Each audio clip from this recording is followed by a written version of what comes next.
is suing 49-year-old telemarketer Aduni Andre and 35-year-old homemaker Maureen Ward. Lisa says the defendant's sons threw rocks at her car. Miss Ward and Miss Andrews, would you have a seat? I'd like your boys to come up here, please. Step up, gentlemen. What is your first name? Chad. And yours? DeAndre. How old are you, Chad? 13. And you, DeAndre? 13. You know who I am? Yes.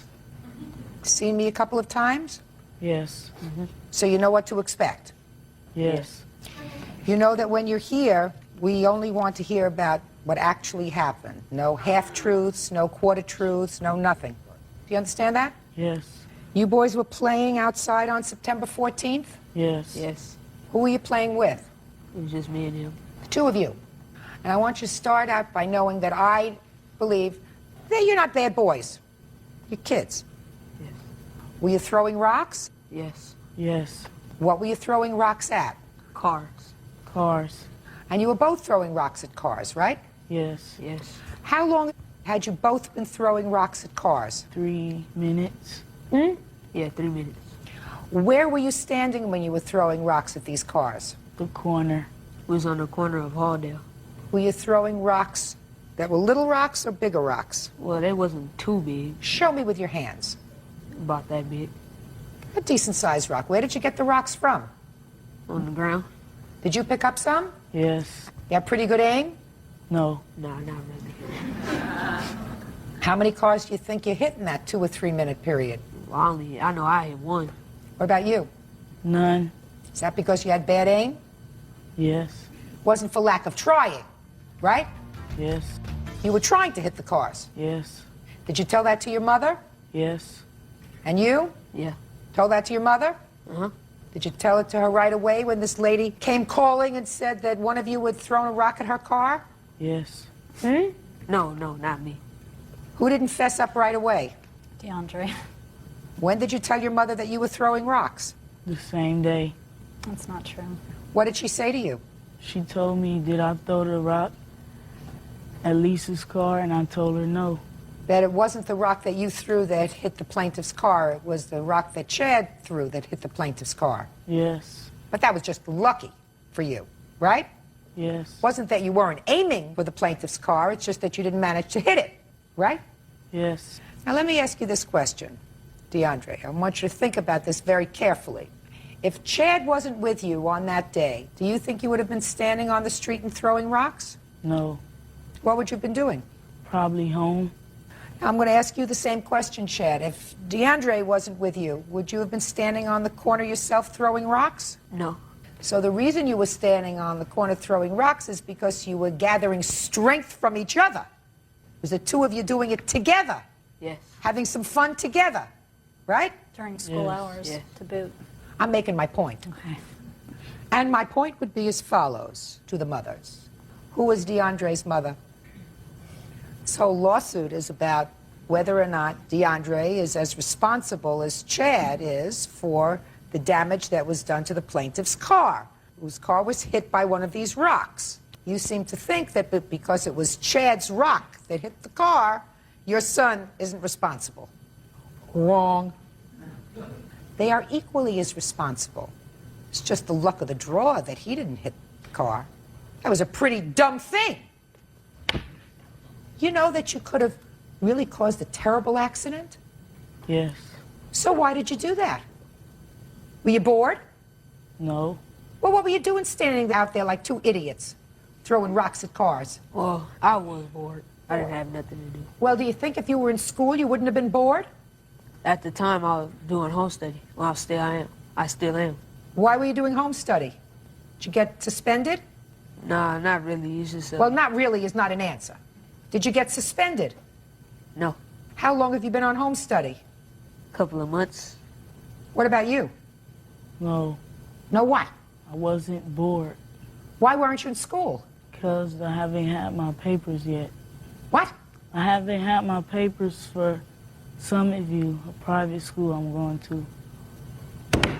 Can I see the bill for the car, please? Sure.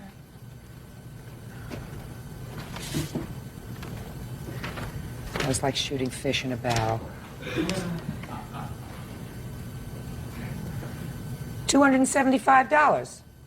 That's pretty cheap. One other thing, you have brothers and sisters? 3 brothers, Have any younger brothers? 2. And you? I have 2 older sisters. How old are they? Well, my oldest sister is 30, and my youngest sister is 25. Do they have children? Yes. Do you like their children? Mm-hmm. Your nieces and nephews? Yeah. You like them? So then let me ask you this. Let's say your little nieces and nephews are driving in a car with your sister, and somebody throws a rock at the car, and your sister swerves and hits a pole, and something happens bad to your nieces and nephews.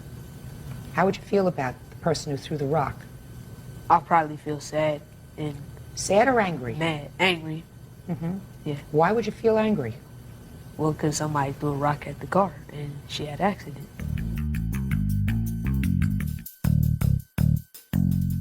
Next time either one of you contemplates doing something that's not only foolish, but can be dangerous, I want you to think about how you would feel if somebody that you loved was sitting in a car and was hurt because somebody else was just having some fun.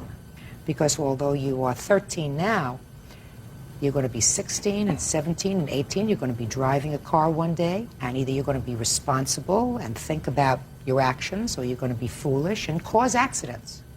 You always have to say, how would I feel if somebody did that to me or somebody I loved? You got it? Yes. Anything else you want to say? That's it. $137.50 for each. You have any questions about what I just did? No. Any questions? No, I don't. Perfect. Judgment for the plaintiff, that's all. Parties are excused. You may step out. 266 on the calendar in the matter of Chilcutt versus May. Parties have been sworn in, Judge. You may be seated. Sir, have a seat, please. Mr. Chilcutt, the defendant is a neighbor of yours, and you claim sometime last fall she vandalized your car. Yes, ma'am. She, of course, says she doesn't know what you're talking about. When did this happen, sir? Approximately the fall of 2000. I Fall believe is a long time. around November. I know it was a time when the leaves were falling down because what happened was my car, there were enough leaves in the bin to cover my car completely, several inches thick. So that's how you knew it was the fall. Yes. Okay. All right, so sometime in the fall of 2000, what happened to your car? As a result of the leaves being No, piled... what happened to your car? You came outside, you see your car full of leaves. Is that what happened? covered with leaves. The surface of the car, the top surface of the car was covered with leaves. Was this in the several morning inches or in the... deep. Mr. Chilcutt, was this in the morning or in the evening that you noticed the car? The morning. And what did you do? I proceeded to clean the car off. And then what happened? That was it. After I cleaned the car off, I noticed that there were many, looked like thousands of tiny scratches in the car, and a couple of deeper scratches on the top of the car. And that was it. At that point, I had no idea that I had witnesses.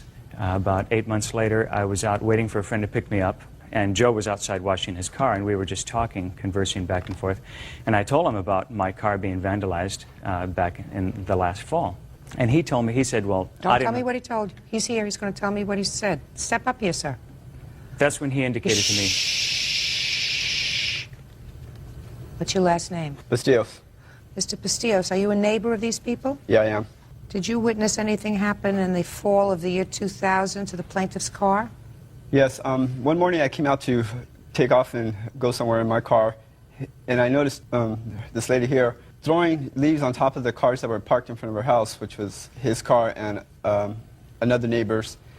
And she was just, you know, dumping the leaves all over the car, and a lady across the street yelled out, "What are you doing?" And she's like, she proceeded to say, you know, she's off that people always moved her trash cans where they weren't getting picked up, so she was just irate and throwing leaves all over the car.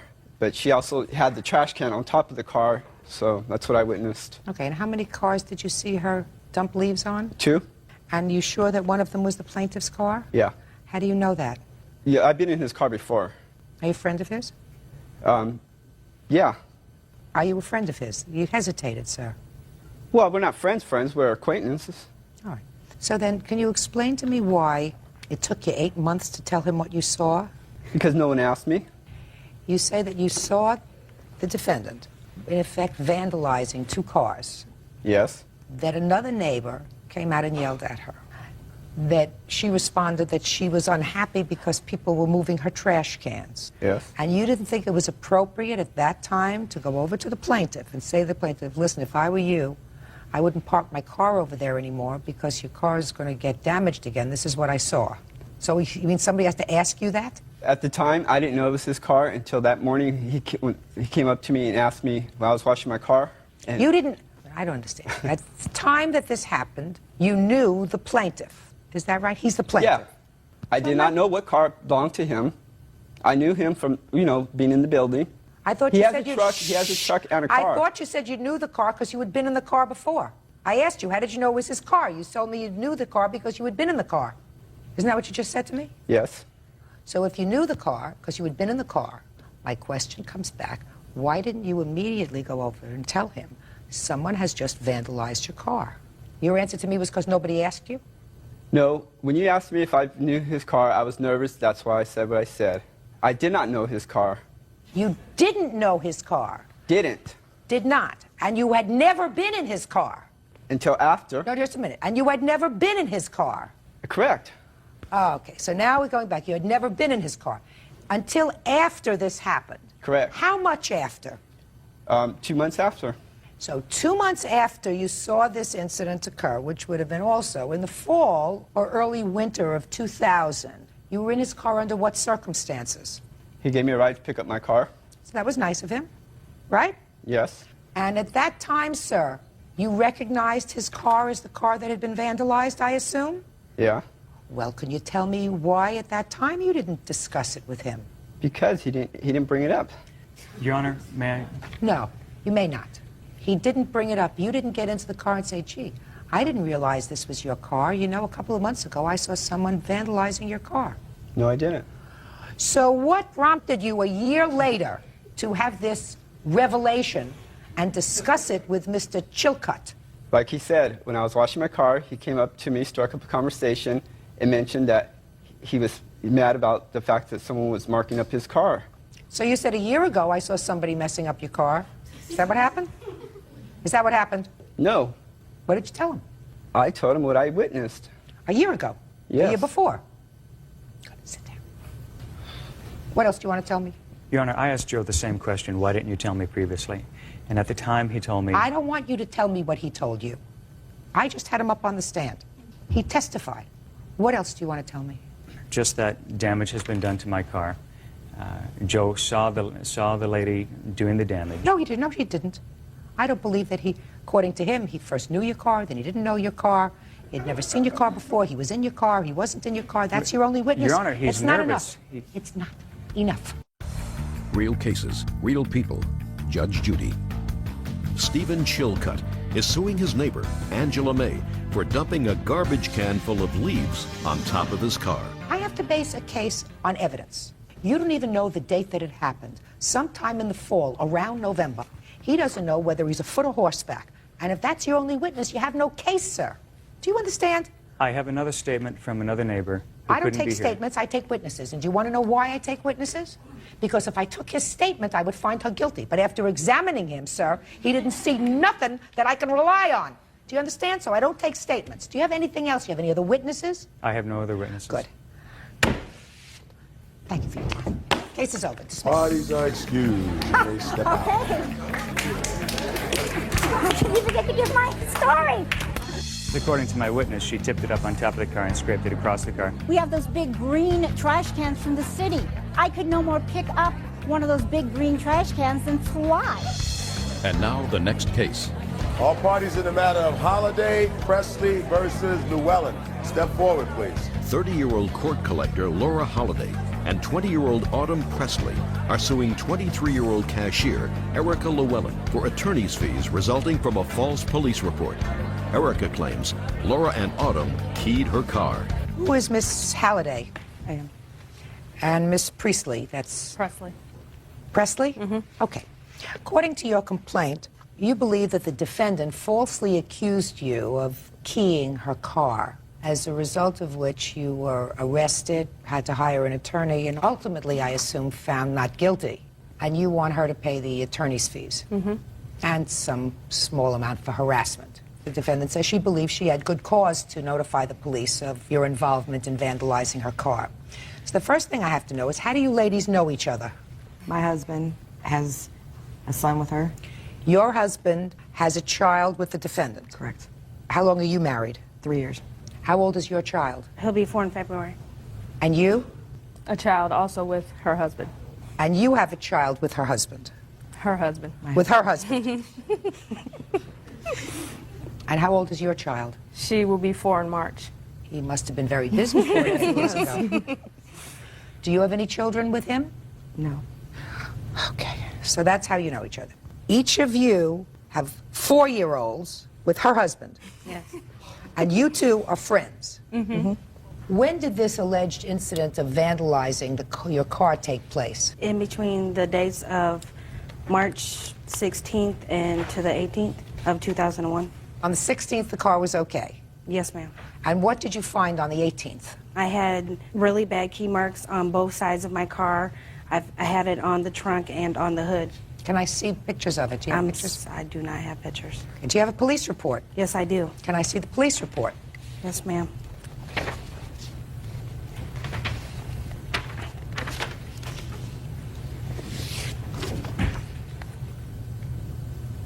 Okay. Now, I assume there's no question that you contacted the police and gave the police at some point the plaintiffs' names as the perpetrators of this act of Yes, vandalism. When did you do that? How much after the incident? Almost a week. It was on the 26th of March. Yes, ma'am. All right. So what happened on the 26th of March that suggested to you that the two plaintiffs were responsible for the damage? My next door neighbor, I hadn't talked to her within that week, came over. Told you something. Yeah. Is your next door neighbor here? No, she's not. Well, that's interesting because your testimony with regard to that would be hearsay. However, there are certain exceptions to the hearsay rule. And one of those exceptions is, if I don't take it for the truth of the statement, but merely that it was said to you that caused you to do something else, which in this case would be to call the police, I can hear what she told you and then make a determination myself as to whether or not she actually told it to you. Okay. Not whether she saw it, but whether she told it to you. All right, so you had a conversation with your neighbor. Tell me what your neighbor said to you. She told me that Saturday night that she seen a white Jeep parked across the street, and she sat there and watched them for a little bit, and she said she seen them walk over and keep my car and then take off laughing. Did she describe the people? She did describe the people. She actually said they were both white. She said that they had long hair and they were a little bit thick, or well, I don't know how to explain it, but they were bigger women. Do you have any police reports? These are the copies of what she has as her statement. She didn't give me anything but one sheet of paper. Okay.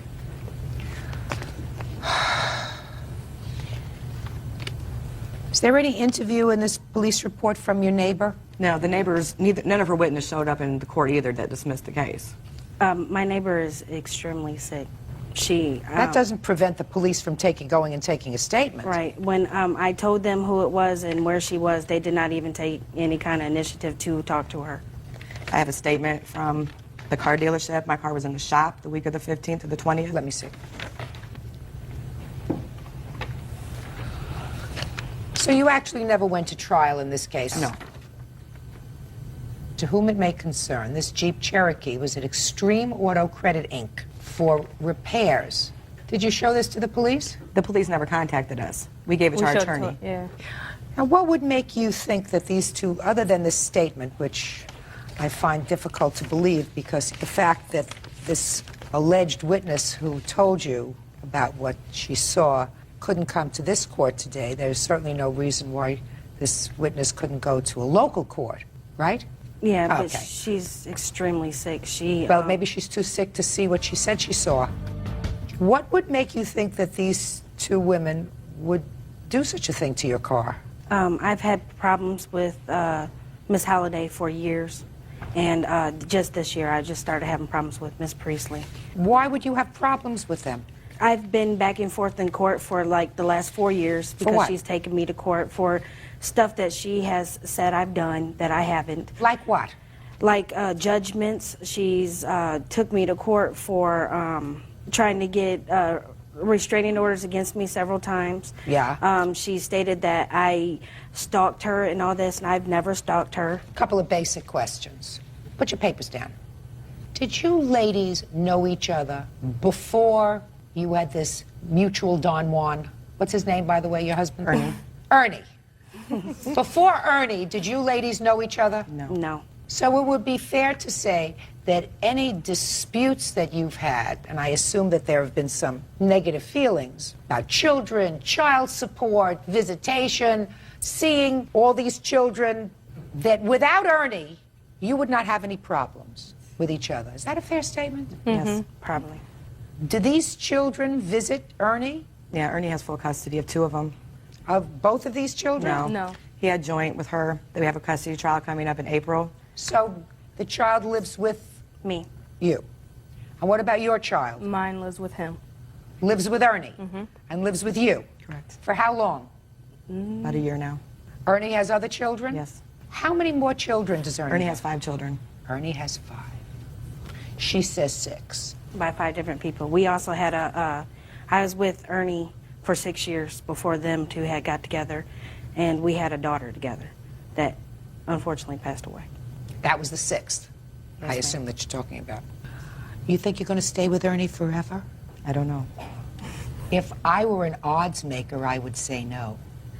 So I'm going to give you all a little bit of advice. You didn't ask me for it, but you're here, and you're a captive audience, so I'm going to tell you. You're making a fool over yourselves, each of you, for somebody that's probably not worth being a doormat for you to wipe your feet on. I agree. I mean, the fact that you got snookered in by this thing for some periods of time, for 4 years, for 5 years, for a year, it's a mistake. But to be involved in litigation, to be involved in harassing each other, just ridiculous. Don't you agree? You got to put a stop to it. Yes, ma'am, I agree. We tried at one point. We were getting along at one point, and I loaned her money to get her license back and such, and she never paid me back. That's what one of the court cases was about. She never gave me a chance to pay her back. Whatever. So it seems to me, this sounds almost like a communal marriage. Listen, you all don't have to really like each other. The fact that you have this common thread in Ernie is unfortunate, but it doesn't make you family. I mean, I assume you have to go over there to pick up your child who Ernie has custody of. Do you have other children? Yes, I do. How many other children? I have 2 other children. Where do they live? With me. Well, why does this child live with Ernie? Because Ernie has custody of her. Did you voluntarily give Ernie custody of the 4-year-old? Yes, I did. Why would you do that? Because we were going through court at the time, and they were trying to have me pay for something that I shouldn't have been paying for Like when... what? I think it was from when she was born, and he just took over the responsibility to pay the bill. So, in order for him to take over the bill, he had to have custody. Come on, you're being a little obtuse here. Give it to me straight. That's No. why he got custody. No. Yes. No. You mean if he pays the bill, he gets custody? That's why they gave him custody? Was that your contract with him? Was that your agreement with him? No, it wasn't a contract. Bunch of wackos. You're all a bunch of wackos. You have no case. She probably had grounds to call in a report that she believed that you had damaged her car. The fact that your car may have been in the shop, may not have been in the shop, that also was hearsay, by the way, the letter that you gave me. And you probably have done the same thing to her. How many times have you been to court with her? I went to court with her a few times. One time was when she kicked in my door and came at me with a butcher knife. The other time was when the police had to remove her from my property. So it's been her you've at been my house. involved a few times with each other. Yes, ma'am. Correct. That was the same day that she was talking. Listen, you want to make fools over yourselves I don't. with regard to Ernie's tentacles. You're going to continue to do that. I have and I nothing to can't do with help you, Ernie. but we certainly aren't going to. 252 on the calendar in the matter of Blush, Journey, Watson versus Owens. Parties have been sworn in, Judge. You may be seated. Folks, have seats, please. Miss Watson, would you step up, please? According to your complaint, you entered into a contract with the defendant to buy a home. That was about 4 years ago. Is that right? That is correct. And the agreement was that you would pay the mortgage on the house plus an additional amount each month. And when the mortgage was paid off, the house would be yours. That is correct, Your Honor. And according to you, you lived there as good renters to own That's correct. for 4 years. And for no reason, The defendant locked you out of the house, took your property, and you are suing her for the property that she retains that it belongs to you. Is that right? That is correct, Your Honor. The defendant says that you breached the contract that you entered into with her and that she has your property, it is in storage, you can have your property back when you pay the storage fees. And she is counterclaiming for the storage fees that she's paid thus far and for damages that she alleges that you did to the house. Correct? Correct. When were you locked out of the house? The 10th of September, Your Honor. Tell me the circumstances, sir. How did you find out you were locked out of the house? My father-in-law, actually my stepfather, he was checking on the house as he normally does, Your Honor, and he noticed a locksmith. Where were you? I was at work at the time, Your Honor. Had you been living in the house? We had not. We had already moved at that point. Why did you move? We had moved because of the fact that for several months before we had moved, the defendant, Your Honor, had made it unbearable to live there. She was calling CPS on us. Child Protective Services. That is correct, Your Honor. Yes. She was in our business, making it to the point where we could not live there anymore. All three of you lived in the house? No, Your Honor. Who lived in the house? Me and the plaintiff right here, Afton Journey. And you have children? Yes, and my daughter, Dakota. When did you physically move out of the house? We physically moved out about a month prior to Give me the date, please. Date, year. June 24th of this year, Your Honor. And when did you ascertain that the locks had been changed in the house? That was on the 10th of September. Between June 24th, when you moved out of the house, and September 10th, had you paid the mortgage? Yes, we have, Your Honor. Had you paid her money, June, July, and August? We have, Your Honor, yes. Okay. Is there any dispute as to They that? didn't pay the portion to my contract. They paid the finance company the amount that was less than was due. The amount owed is $465. They were paying $450 and had been paying $450 for the 19 months prior to that. Okay. How much were you supposed to get each month? A minimum of $190 a month. The last payment I received is in May. You have any proof after May that you gave her the money that you were supposed to We give? were not able to obtain that, Your Honor, in time before this courtroom. No. Don't baloney me. If you have everything else, then you have that. I mean, your whole claim is that you did nothing wrong and she locked you out of the house. Is that right? That's correct. It is. So don't give me baloney. So you did not pay her the $190 for June, July, and August. Is that right? Answer the question. We did, Your Honor. If I might interject, Your Honor, Leanna was getting $500 a month from us. Mm-hmm. And I do not think that she would dispute that because at about... Just a minute, $500 a month including the mortgage? Absolutely, because... Just a minute. Well, $500 including the mortgage does not give her what you contractually agreed to give her. What you contractually agreed to give her was the mortgage plus $190 a month. So you weren't giving her what she was supposed to get, is my question. Yes, we were giving her... She came to me about 6 months ago and said that we were not making... The payments were like $465. I have an escrow on another house that was going directly to hers, which apparently was not enough.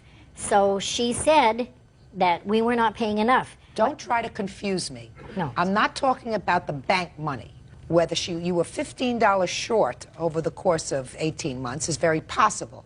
I'm talking about the $190 that you were supposed to give to her every month. And you're telling me that you gave it to her. Absolutely. Well, then you should be able to show me bank statements that show a check made out to her or a statement made out to her for $190 each month.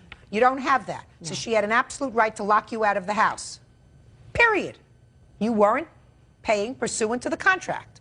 Now, when you locked them out of the house, what property was in the house that belonged to them? Your Honor, I have a videotape of what was in the property in the house at the time. I object to this, Your Honor. Object to what? She could have taken out the property that was already there and then videotaped. She broke a window to get into our house. It was videotaped from the moment we entered the door, everything. I wish you could get this in smell-o-vision to get the full impact of this house. Nice front yard. Gee, wouldn't like to be able to come home to this every day. This is actually better than it has been. Entrance in the house now. This is again same date. That's what I went into. It's our house. Garbage. Well, clothes. One man's garbage is another man's, who knows. Chair. The smell in here is just, oh. They never open their doors. 2 tables. Guess that's a way to do it. Just bring the dumpster in the house, huh? They got a cat a couple of months ago, and you can smell it. It's nauseating. It was bad. There's a love seat. I guess this is. Shut up. I guess this is how you store your valuable personal property. Not.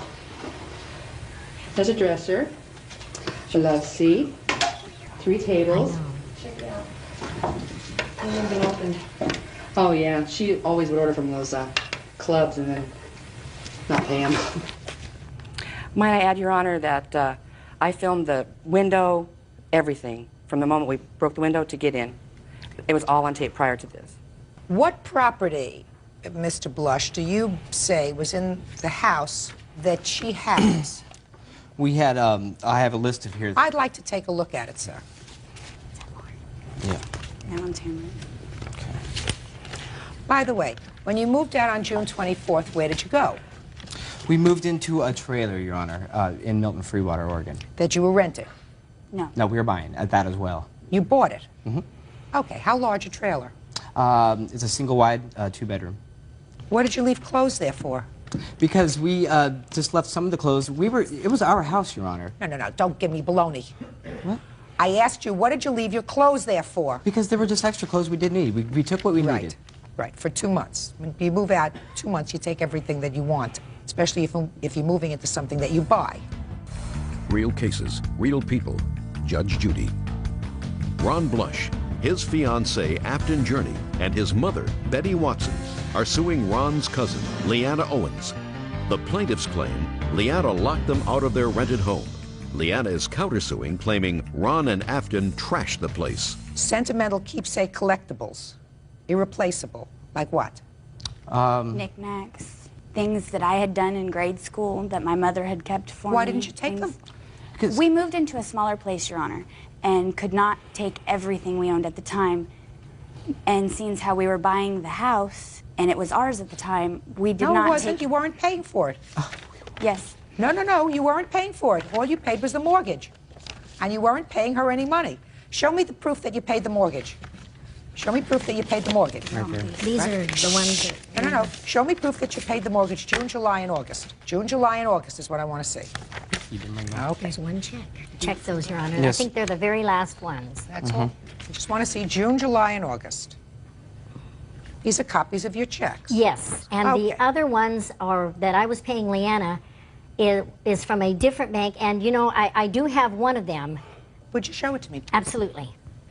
I have this one, Your Honor, because when she went to deposit it, I think she put it in her boyfriend's name or something, and they wouldn't take it because of the endorsement. And so on the back of it, I just had Leanna write where I just paid her This cash. is March 15th of the year 2000. Yes. I'm talking about June, July, and August of 2001.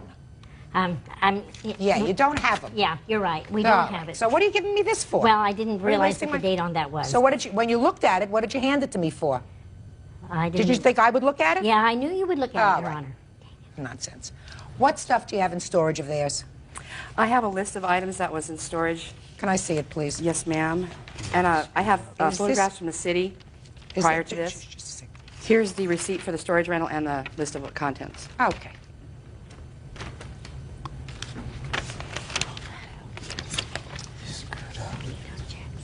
Did you pack up the boxes? It says 14 boxes of miscellaneous papers. Yes, ma'am. You packed them? Yes, ma'am.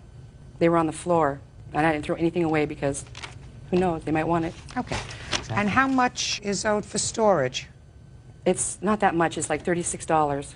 Okay, and you have no objection to releasing this as soon as they pay you $36? No, ma'am, not at all. In Perfect. fact, my attorney gave their attorney the key Perfect. 27th. Good.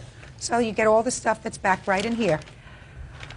All you have to do is pay $36. Your Honor, I'd The like case to is show over. you... Your part of the case is over. Yes, ma'am. She packed up your junk. She put it in storage. It's all here, whatever you want. Because as far as I'm concerned, when people move out of a house for 2 months and they move into another house, then what they do is they take their most valuable stuff first. They take their precious pictures, they take their irreplaceable knickknacks, they take their computers, they take their jewelry, they take everything else. And the crap, they leave and they say, well, we'll come back and look through that stuff again. Maybe we'll want it, maybe we don't want it. But you don't move into a 2-bedroom place and leave all your valuables behind. So that's crock. She's got your stuff. You can have all the stuff that's on this list. Now, I'm going to get to the counterclaim. Your Honor, if I may, this is from the storage unit. When they put our stuff in, there was no lock on the door. When we went to, her notice here, if you'll look at it, says the storage unit has the key. When we went there, he didn't have a key, and he said that he could cut the lock off because she did put it in our name. When we went there, there was no lock on it. If you could just look at this, you know, maybe. I'll look at anything you like. Yeah,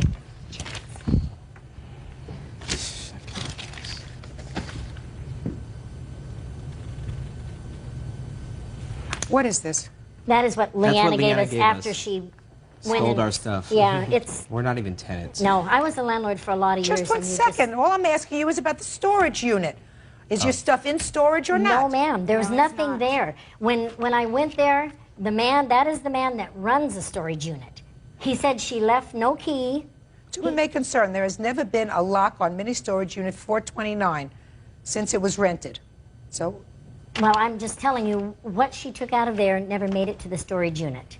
Did you There's put it in the nothing storage there. unit? Yes, ma'am, I did. There Judy was can no verify lock that. on it. Did you go into the storage unit? Absolutely. The man went with me because he was going to unlock it. He was going to cut the lock off. When we got there was no lock on it. And when we opened it, when he raised it, there's nothing there, Your Honor. You know, what? Then I think you probably should sue him. She didn't put the lock on it. Your Yes, Honor. I think She you probably never should. locked it up. I think you probably should sue him. She never Not locked it. sue them. She has a contract. They said paid. They were paid in cash. If you think there was stuff in there that they failed to safeguard, sue them. You didn't pay her rent. After 2 months, she had perfect right to evict you and do whatever she wanted with the junk that you left behind. It wasn't You're suing her rent. for We were buyers, Your Honor. You're suing her for $5,000. You didn't have $5,000 worth of junk that you left behind. It's ridiculous. Let's move on to your counterclaim. How much should it cost you to clean up the house? I have an estimate from a local company to clean it. It's for $6,000 for just cleaning. First, would you like to see some pictures the city sent to me? Yes. And the code violations outside the house that I had to clean up? No, she doesn't see it. She says it's a rental. It's not a rental. We got proof. I know. Is this a picture of your house? After she took all the stuff and threw it on the lawn, yes. Yes, yes. That stuff was in the house. Yes, it was. Yes. The city has that date at the bottom of that picture. ma'am. 829. 829 is, if I learned my math, is before September 10th, when somebody said that there was you found a lock off the house. And this is 9/4, September 4th. Who dated those? The city. Those are after we moved, Your Honor. We moved in June. Yeah. Oh, I understand that. And what you're telling me is you left all this valuable property in this very neat house that you left in June. We were there the day before she broke in, Your Honor, to Yes, we remove were. some property. My grandmother We'd went been with there. us. We were still moving out and trying to put stuff in storage as we went through it and get that place ready for a rental. We were going to rent it out, Your Honor. It's our house. Oh, no, it's not. It's not a rental, Your Honor. This is agreement for sale. I understand what you're saying, sir. It's an agreement for sale if you comply with the conditions of the contract. Conditions of the contract are that you pay the mortgage directly to the mortgage company, which you had not done because you were paying less than the mortgage each month. You were paying $450 according to the checks that you gave me. You were paying $450, and in addition, from the time you moved out until September, you have absolutely no proof that you paid her the $190 that you contracted for. So you breached the contract. Okay. This is from the city of Walla Walla, Washington, I assume. Yes, ma'am. And it is dated August 31st of 2001. It's from the city that tells the owner of this property that they have to take care of the following things because they are in violation of city code. That is, weeds in yard 2 to 3 feet high, existence of junk, litter, and refuse, furniture and computer equipment on the sidewalk, planting strip area closed, cardboard, garbage cans, bottles, cords, fishing pole, plumbing fixtures, appliances, and it says that all junk and litter on the planting strip and sidewalk shall be removed by September 4th, and that you have to comply with the ordinance within 10 days of this letter. And if you fail to do it, carries a monetary penalty of $500 for each day the violations continue to exist. Judge Judy continues in a moment. So how much did it cost you to clean up the junk? So far, just to do the front yard and haul out probably... No, I want to see. Oh, here, I have that now. Show me. Plus the pictures taken after their stuff was removed.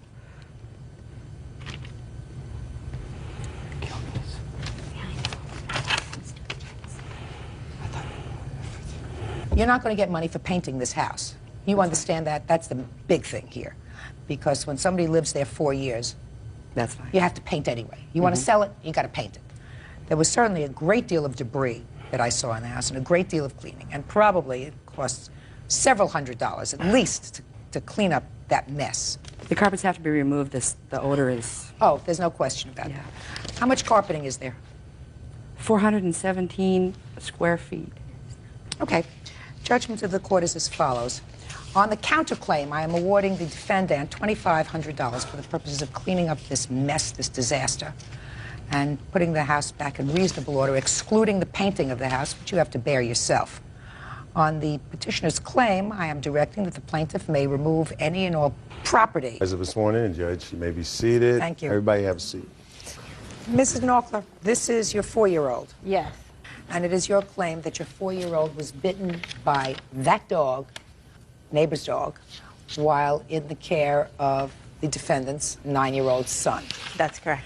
And you want the defendant to pay you $5,000 for the dog bite, as well as the emotional distress arising from the dog bite. Is that right? Yes. The defendant says that your 4-year-old provoked the dog, and she's counterclaiming because she says that you have caused her child some measure of emotional distress, and she's also counterclaiming in the amount of $5,000. So since I assume you weren't present, is that right, when your son was bitten by this dog? Not at the time of the bite, no. Who other than your 4-year-old witnessed it? My witness and my daughter and some other people who aren't here today. Okay, I'll hear from your witness.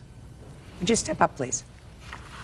Tell me your name. Yvette Orozco Contreras. Are you a neighbor? Yes, I'm their neighbor. When did this incident occur? On the 11th of March. At what time of the day?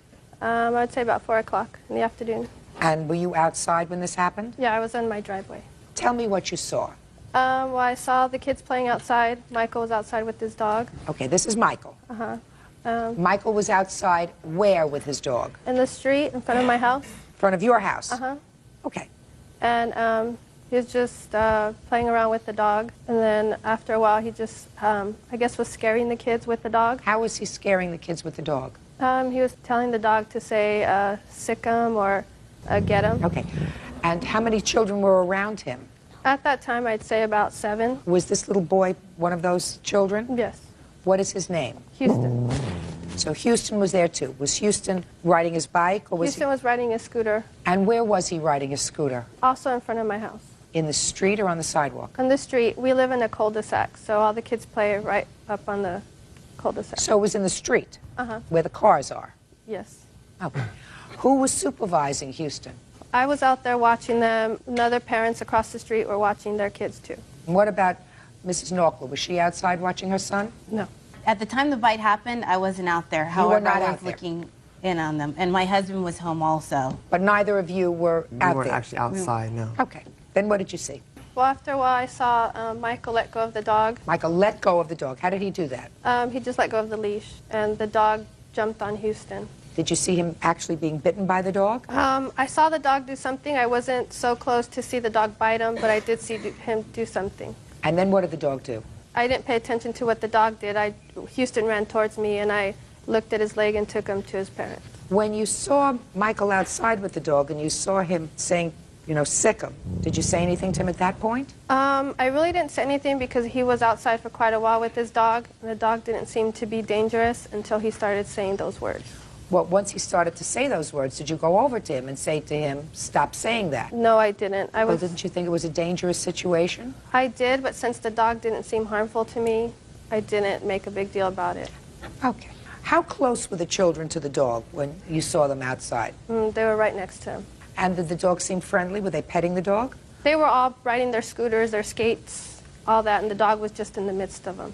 Okay. Let's say You're this young man with his dog. How close were the other children? I'd say to about the end of this table. So just 2 or 3 feet? Yeah. Did this young man tell the children to get away from them if they were riding around on their scooters? No. He didn't? He was playing with them, too. How was he playing with them? He was just running around with his dog, too. So they were all sort of playing together? Yeah. Was he the oldest child out there? No. Were these two the youngest children out there? Yes. How old are your children? I have a 6-year-old son that was outside playing. And were you outside at all times watching him? Yes. And Mrs. Knockler, when your neighbor brought your son in, did you examine his leg? I think she said it was his leg? Yes. Okay, what did you see? I saw that it was bleeding, that there was a scratch. My son was crying. But I want you to tell me about this scratch. You have, is that a The bite. photograph Yes, of it? we have a Yes. photograph. I'd we like to took see it, please. Shortly after you came in.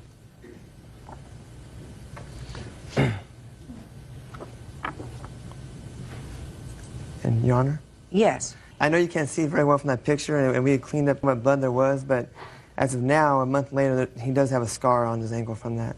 Well, I'd like to see that. Houston, could you come up here for a second, please? As a matter of fact, come right up here, Houston. He also had a scratch to his elbow from where the dog jumped on him. What happened to your foot? He just scratched me. The dog scratched you? Yeah, Did it hurt? yeah. Could you sit up there for a second? Because, you know, my eyes aren't so good anymore. Can you show me your leg? Where the dog scratched you? Oh, I see. Just a little tiny scratch. Doesn't look like scratch as bad as what happened to your eye. What happened to your eye, Houston? I just fell on this. Well, we fell on the sidewalk. Is that what happened to your eye over here? Yeah. When was that? The biggest one happened the day after Houston was attacked by that dog. The little one happened like a month before it happened in front of the property she's renting. Okay, Houston, why don't you go and sit down? Miss Knockler, how did the large injury happen to your son's face? He was riding a scooter that he's ridden a lot of times, and the side of the scooter, the padding had come off of the scooter, and that was what went into his face and caused that injury. Where was he when this happened? He was right in front of our home. Where were you? I was at work. I was home with Houston that day. Were you home inside the house when it happened? We had just got home and we... Just answer my question. No, I wasn't. Where were you? In the garage, heading into the house. So you were not outside with your son when he was riding his scooter? No. One would think that you folks would have learned a little bit, not to leave a 4-year-old outside unsupervised. So he has 2 injuries in the course of one day. One seems much more severe than the other. Your Honor, may I say something? Yes. Part of the reason why sometimes I'm not outside, sometimes they're not outside is because we know each other very well. And Were you outside when the injury occurred to his eye? No, I wasn't. So you weren't outside supervising, is that right? No, but I'm saying on the day that the dog I'm bit. not talking about the dog. I'm talking about the next day, where the serious injury happened. Not about the day where he got a little scratch on his leg. The day where he got a very, very bad injury. How many stitches did he have there? 8. Didn't have any stitches on his leg, did he? No, he did not. Real cases, real people. Judge Judy. Robert and Kimberly Knockler say their son, 4-year-old Houston, was attacked by their next-door neighbor's dog. Okay. Did you take him to the emergency room to take a look at that scratch on his leg? No, we didn't. So that you were not concerned that the dog required a tetanus shot or anything else? We knew that he had already had his tetanus shot and he was up to date because of the injury that happened to his eye in front of their property like a month before. So you're telling me that there was another injury that your son had while he was outside? He's had a total of 2 injuries that were accidents and 1 injury that was intentional. What was intentional? The dog bite. Dog bite was not intentional. I don't even know if it was a bite. I can't tell if it was a bite or a scratch. The dog was quarantined. Just listen to me. You can't tell whether that was a scratch. It looks like a scratch. It looks like a healed scratch. There are no tooth marks in there, nor do I see any in this photograph. So I don't know whether the dog scratched him or bit him. It seems to me if you believe that your dog is bitten, the first thing that you do is you take the child to an emergency room, and the emergency room makes an evaluation as to whether or not the child was bitten or scratched. There is, in fact, a difference. This is not a $5,000 injury, folks. It's intentional. He told that dog to sick my son. And she has admitted to that. Listen to me. That's not what she said. She said he was saying to the dog, sick him. There were a whole bunch of children around there. He is also an unsupervised, how old are you? 9. 9-year-old. Just like your son was an unsupervised 4-year-old. I mean, I read it in the paper. The defendant says that her son was, in fact, supervised. She says most of the time, this time was different. It's always the times that are different that create a problem. not. He's unsupervised a lot. He has harassed a lot of kids. Let me in that explain something to you. I'm looking at his face. He doesn't have the scars on his face that your son has from being outside, unsupervised, and injured twice on his face. I mean, this was an unfortunate incident. He did the wrong thing. There's no question he did the wrong thing. But what I gather here is there has become a vendetta because of that, and that is outrageous. You claim she says bad things about you. You claim that she says bad things about you, and you say that there's an intentional act on her part because her 9-year-old, who was outside playing with a bunch of kids, did a really stupid thing, and your son got scratched. No, ma'am. Yeah. Judge Sheindlin, I would state that it was an intentional act on his part when he was saying sick him. She has admitted to that. I don't believe that she wanted this to happen, So but then why I you- believe that he's He's 9 years old. Your son is 4. Yes. Right. You think he's My an adult? baby. What? That's hers. That's hers. And I don't have a problem with that. So then but why would she you left sue her? him- Then let me ask you a question. So then why would you sue her, your neighbor, over a scratch for $5,000? Why would you do that? My son came to the door. He was crying. He was bleeding. He told him, sick him. She I admits already to heard that. It's not what I'm That's asking you. Because of the intentional nature, because of the fact that it is very upsetting that somebody would tell a dog to sick a child. You're absolutely right. If an adult did it and the dog did it, you put him in jail. 9-year-old does it, they're not so smart. She knows that he has a habit of harassing other children in the neighborhood. Well, madam, if you know that that's true, then when your witness saw him outside with the dog and was standing outside supervising all these children, she should have said something like, I suggest you bring Houston and your daughter inside because he's outside with that dog and not doing the right thing. She wasn't concerned. She just told me they all seem to be playing. Isn't that right? They did all seem to be playing, but he was taking advantage of that. Then Houston why was didn't you scared of stop the him? dog. Then why didn't you do anything? What kind of He doesn't supervision is listen. that? He does not listen. He's attempted to take Then my you daughter bring- to the pool where she Madam, cannot swim. then you bring your children inside and you speak to the mother later. The mother does not listen either. She knows her Listen. kid does this. I'm going to get to the counterclaim for a second because you ain't hearing me. Now, you have a counterclaim that I believe is a little bit of a nonsense, but I'm going to give you an opportunity to tell me about it. Go ahead. Okay. Michael has not, first of all, played outside since the incident, only in our backyard. And on Sunday, we were getting ready to leave. He said, can I go out front? The kids are out there. I said, sure, just for a few minutes. I'm on my way out. Michael walked out front. Kimberly was in her driveway. There was a bunch of kids out front, and Kimberly told my son, watch it, kids. Here comes the trashy kid. My son came in the house very upset. I walked back out with him. I said, let's go. We need to go. And I said, Kimberly, I don't understand why you would call a child a name being a teacher. And then I said, I don't have time to get into it right now. My contractor's waiting for me. I have to go. And she said, wait, let's get into it right now. And she went off. She went off yelling, saying, I'm neglecting my kid, called me a... And she just kept going off. And I said, this isn't any way a teacher should act. You're supposed to set an example for our kids. If you want to talk. We don't yell and scream. She said, I better get into my car before she beats me. And I left. Nasty neighboring. If it's true, it's nasty neighboring. It's not worth $5,000, and neither is the dog scratch. I do have some stuff I'd like to submit to the court, please. Go ahead. One regarding the police report, which is actually contradicting what Yvette's testimony is and what she told the police. She's being dishonest. That is a reinvention of history. I did not state those things to her. I did not call her child a name. That did not happen at all. What did you say? All I told my children to be careful. Really? I didn't say trashy. Just a second. And she called the cops to my home, what, 5 or 6 hours later? Can I read this, please? Please. Quiet. Yes, I'm sorry. Yeah. Well, let me tell you what the police said, Ms. Contreras, that you told them, and these quoted in the police report.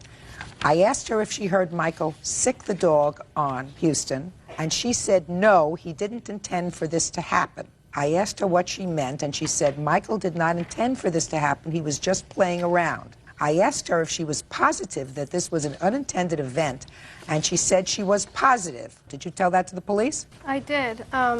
What I meant is that I don't think Michael did it on purpose. I don't think he really... Well, she says it's intentional, so that you don't agree with her. I think that No, just he a was second. trying to scare... So that you don't agree with her that it was an intentional act. Well, from the looks of it, it looked like he was just trying to scare them, and unfortunately the dog did something Well, to you him. told the police that he was just playing around. Well, yeah, he was playing around. Okay. And he, Laying around in a scratch don't add up to anything. Your Honor, our dog Trixie plays tag with the kids frequently, the one he is playing outside, which means when Michael runs with him, he jumps up and tags them, he licks them. He was playing tag with the other kids that day as well. Whatever. And if you have, the count. Judd, listen to me. Okay. If you have a 9-year-old and a dog, and you acknowledge to me in your answer, madam, that your son is told not to take the dog outside if you're not home. Is that right? That is right. So he disobeyed you. Yes, he did. And I assume that he was punished for disobeying you. He was consequenced. Whatever that means. I don't know what that means. Does that mean like a timeout? No, that means he's been unable to play outside unsupervised at all. But that's what happens. You know, I don't think that this was an intentional act, and certainly if the child had been bitten and injured, the result here would have been different. Put your paper down. The result here would have been very different. I see no evidence that the child was bitten. I see evidence that the child had a scratch as a result of this unfortunate horseplay, which was really your fault. Do you understand that? You understand that? Okay. If you hadn't disobeyed your mother and either stayed in the house or left the dog in the house, all of this wouldn't have happened, right? So you have to learn that you have to do the right thing, not the wrong thing. As far as your counterclaim is what? Okay. What? So far you're not losing. What are you complaining about? Well, I have more evidence on the counterclaim. She's slandered us to CPS. She's slandered us to the police department. Let me see the CPS report. This is actually the report from our therapist, and this is the CPS worker. She said Did you that call the Child report. Protective Services about her? It's in my answer. The date that this happened, they came to the door, my neighbor and the other person, and they said Houston was outside and that Michael had the dog bite Houston. I walked outside and I said to Michael immediately, Michael, go get your sister. She's not home. Michael, go get your mom. She's not home. Michael, are you alone? Yes. I called the police. Why did you call the police? I don't believe- understand why you called the police. Your son had a scratch on his leg. Period. The reason I called Wait the until your police- neighbor gets home and discuss it with her. I don't know when my neighbor's gonna be home. Oh, madam, your case is dismissed. Listen to me. Totally, completely dismissed. I mean, I think your conduct that day as a neighbor was outrageous. And I would be more concerned about you two people supervising this child, because this child looks as if he's been through a war zone in your custody, all over his face, when he's been totally unsupervised by you. Maybe you just rely on Mrs. Contreras to supervise your children when they're outside. But he's 4 years old. And 4-year-old has had an accident on one day and a terrible accident on the next day and a month before an accident outside, and you're nowhere to be found. So I would be more concerned about you supervising your own child. Your We son do was supervise our scratched by the children. defendant's dog. It was an unfortunate circumstance that did not require you picking up the phone as a neighbor and calling the police. It required you waiting, cooling down a little bit, and when she came home, perhaps go over to her house, give her a buzz and say, listen, something bad happened today. I want to tell you about it because my son got a scratch on his leg when your dog jumped up on him. Your son was not doing the right thing. Nobody was supervising him. And I want to tell you, if it happens again, I'm going to contact the authorities. If you wanted to do that, I would have no objection. But to call the police, you're outrageous. But I'm not giving any money. That's all. On the calendar in the matter of Frawley versus Shapiro. Parties have been sworn in, Judge. You may be seated. Mr. and Mrs. Frawley, you and Mrs. Shapiro are next-door neighbors, I assume. Is that right? That's correct. According to your complaint, Mr. and Mrs. Frawley, the defendant's gardener caused some damage to a cover of a trailer that was on your property. Correct. And you want the defendant to pay for the damage to that cover. Additionally, you say that you were forced to put up 2 separate fences on your property, separating your property from the defendant's property, and you want her to pay for half the cost of those fences. That's what your case is about. The defendant has a cross-complaint that you maliciously cut down a branch of a tree that was very precious to her, and she says that you have been harassing her, so she has a counterclaim. So this sounds like a very untenable situation for people to be in, neighbors who don't get along. So let's hear about the problem with this tarp cover that was covering your trailer. Well, on December 18th of last year, my wife and I returned home from work and noticed our travel trailer cover had sustained damage. We noticed or examined actually the height and the pattern of the damage and concluded that it was caused by the exhaust of a gardener's leaf blower. It had burned like a 4-foot-long hole across the cover, and you could tell that it was a burn mark. Let me see, you have pictures of it, I assume? Yes, sure. That's it.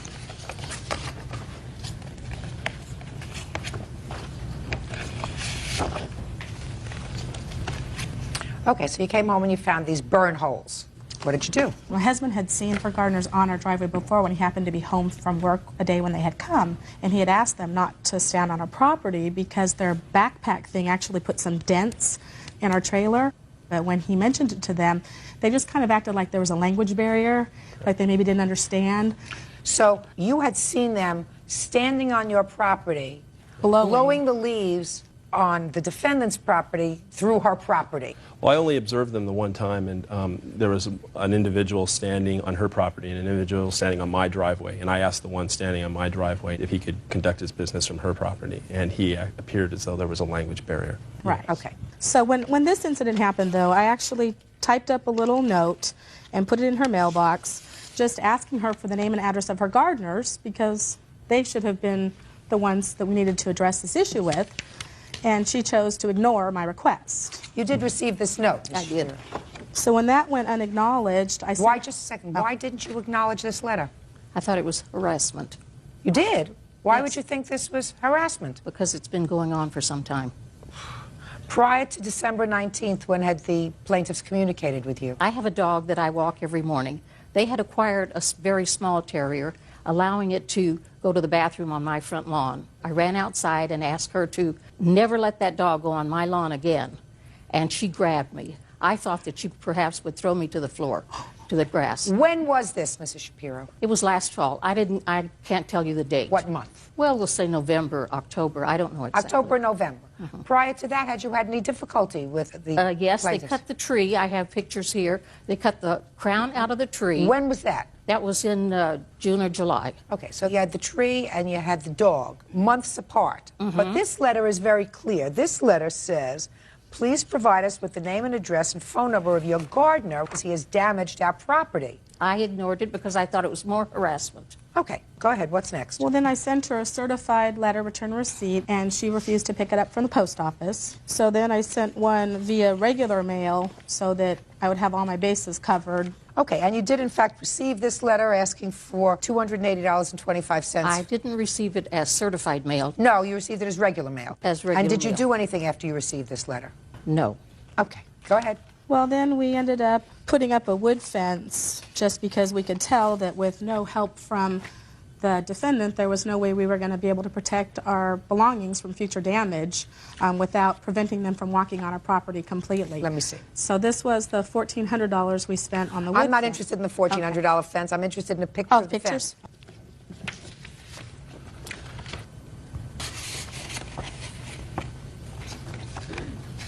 Okay, so now you have a fence up, so there's no more problem with the gardener. Correct. Good. That saves a lot of trouble. Nice fence. She's not going to pay for it. Put it up, you pay for it. Okay. What's next? We ended up having to put up a chain link fence to protect the rest of our property because there was an incident where some stuff was stolen from the side of our house. You don't think Mrs. Shapiro did? No, I know she didn't do it. Of course. So you put up another fence, and you also want her to pay for half of that fence. Correct. But that's not going to happen. Okay. Now I'll hear you, Mrs. Shapiro, with regard to these holes that were clearly burn marks. Did you discuss it with your gardeners? I did discuss it with my gardener. I don't see my gardener. They come when I'm at work. Well, then you have to be responsible for it. If you didn't make an inquiry to your gardener as to what happened, they have reason to at least believe, based upon what they had previously observed and based upon the burn marks that are in their tarp, that it happened as a result of leaf blowing and the hot exhaust coming out of the back of these machines. They asked you, please find out what happened.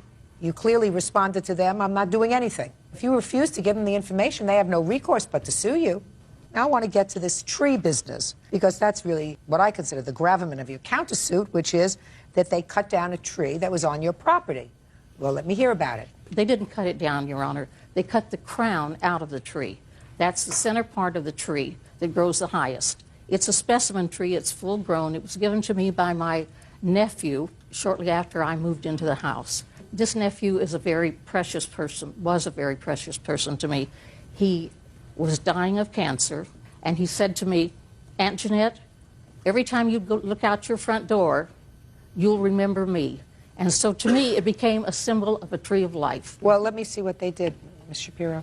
This, the pictures, Your Honor, were taken on the early part of March after I received the summons to appear. The damage was done in June or July of last year. What was the tree hanging over their property? Some of the tree did hang over the property, but not that part of the tree. We didn't trim anything that wasn't hanging over our property, Your Honor. Why would we trim the crown of her tree? That doesn't make any sense. Real cases, real people. Judge Judy. Karen and Brett Frawley claim their vehicle cover was ruined by neighbor Jeanette Shapiro's gardeners. Jeanette claims the Frawleys mutilated her tree. Go ahead. It was a full tree, and now it is in a V. It was even more drastically cut when it was first done. It's had it's not 6 months. Well, it grew back. Yes, but the crown is gone. You can see Well, the that V may be, there. but if the crown was hanging over their property, It was not well, I hanging. can't tell that. I can't tell that. I understand that. And if they did that in July, why didn't you register a complaint in July? Because I thought this was just more harassment. I don't communicate with these people. Why not? Because she shouts at me. Just a minute. You said, listen, in July, this was the first thing that you told me that happened. It goes further back. It goes maybe a year or two further back when she called me to her driveway and said to me, I want to talk to you, Jeanette. I walked over there, and she says, tell your gardener not to blow any leaves on our lawn. So that's not harassment, Mrs. Shapiro. I said, if you want to talk to the gardener, please, you have my permission to talk to the They gardener don't at any speak time. English. I don't know that they do or not Well, speak he English. said he tried to speak to them, and there was a language barrier. So I assume when he says a language barrier, it means that they don't speak English, because he speaks English. Very unfortunate. In any event, I have no proof that whatever they cut from your specimen tree was not hanging over their property. It's impossible to tell from these photographs. But since you refused to give them the information which would have allowed them to pursue your gardener, you have to be responsible for the damage yourself. You have the bill? Yeah, it's in that letter. It was the original amount that we had asked her for, the $280.25. Judgment for the plaintiff, $280.25. Thank you. Excuse me one moment. Yes, just a minute. I'd like to show you a picture of my side of the fence. There are 3 signs that are posted on my side of the fence that say, keep out, no trespassing. That's on a front patio of mine. I would like to have those removed. That's right in direct line of my front door. Well, maybe her gardeners know by now, and we could take it down. Well, then let's talk about that, because these 2 signs, keep out, private, posted, are really unattractive. So why don't you take the signs down? It would be nice. She would like that. Sure. And I can understand that it faces her front door and it doesn't look nice. This just looks like a nice neighborhood. Got it? No problem. I got it. Good. Thank you. Thank you. Parties are excused. You may step out. That tree was a very, very precious tree to me. We tried to be cordial with the neighbor. It means a great deal. It was actually a tree of life as far as I'm concerned. You live and learn, I guess. And now the next case. All parties on Denon versus Avalos. Step forward, please. 40-year-old poet Cheryl Denon is suing her ex-boyfriend, 38-year-old steelworker Thomas Avilas, for the down payment on a car. Thomas says the vehicle was a gift in return for teaching her to drive. Ms. Denon, according to your complaint, you met the defendant while you were online in a chat room. And at the time you were married, you began a relationship, I assume, on the computer with the defendant. Is that right? Correct. And then there came a time when that relationship developed. You ended up terminating your marriage, or your husband terminated your marriage. And while you were in this relationship with the defendant, after you and your husband separated, you claimed that you loaned the defendant $2,500 as a down payment for a new used car. Correct. That's not true. Shortly thereafter, you decided that he wasn't right for you, and you terminated the relationship with him. You and your husband are now back together. You want your $2,500 back. Correct. When did you first begin to have this chat room relationship with the defendant? I would say about December of 1998. Okay, and when did you first meet him? Possibly maybe 2 or 3 weeks later. And when did you and your husband separate? We separated in 1999. When in 1999? August. At that time, did you begin a relationship with the defendant? We had a relationship going on and off the whole time. Okay. And the reason for my husband leaving was because of that. When did you give him this $2,500? December of 2000. When did you separate from him? About 3 days before Christmas. So within weeks of giving him the $2,500. Is that right? Correct. And tell me about the conversations that took place prior to you giving him the $2,500. Well, we discussed that we were, quote unquote, going to be a couple, and that he was going to teach me how to drive. You didn't know how to drive? No, I don't know how to drive. and he was going to help me regain some independence, which was good. And at first, it was spoken that when I lent him the $2,500, that he was going to pay me back. She said it was a gift. Shh. Don't. He said that he was going to pay me back when he got his income tax. Then, like maybe a few days later, we talked about, hey, well, we're going to be together. What's yours is mine. Who said that? Both of us. So you said that? No, I didn't. Yes, you did, Tommy. No. You said that. You said you both said it. So you said it. What's yours is mine and what's mine is mine. Right? Yeah. Well, isn't that the way it works? I can't say it any other way. What's yours is mine and what's mine is yours? That doesn't even sound right. Okay. Did you have any discussion with him about the $2,500 when you decided to terminate the relationship? Yes, I did. He came over to my house maybe before New Year's, and he had Christmas decorations in my window, and I was not home. He took all the Christmas decorations out of my house that he had put into my house, which I would have returned them to him anyway. I did not want to keep them, okay? Okay. And I had come home, and he was there. Well, did you ask him at that point about your $2,500? Yes, I did. And he said to me, don't ask me about that if you want to be friends with me. And I thought that was very stupid because I was not going to be friends with him when there's other circumstances why I didn't want him that I found out later through the relationship. Okay. Mr. Avalos. Yes. Let's talk about this car. Under what circumstances do you claim that she gave you this $2,500? Your Honor, we had a deal. You know, we had a car accident. We had mentioned in my car. What do you mean we had a car accident? She was in the car with me in my van, and we had a car accident. But you were driving? I was driving. So you had a car accident? Okay, well, she was in the car with me. She was in the car with you, but you had the accident? Yes, Your Honor. Okay. Okay, so at that time, she made a suggestion, why don't you go buy a new car? And I said, where would I get the money for that? She said, well, look, let's make a deal. I will give you the $2,000 for a down payment, and you will teach me how to drive, and it'll be our car. I said, sure, that would be fine. Okay. Okay, so we go to the dealer, we pick this car out. I said, I really can't afford it. She says, look, I'll help you with the payments. I said, oh, you sure about this? She said, yeah. Now, she gave me $2,000. It wasn't $2,500. I assume she's going to be able to show me that she took out or she wrote a check for $2,000. No, she gave me cash.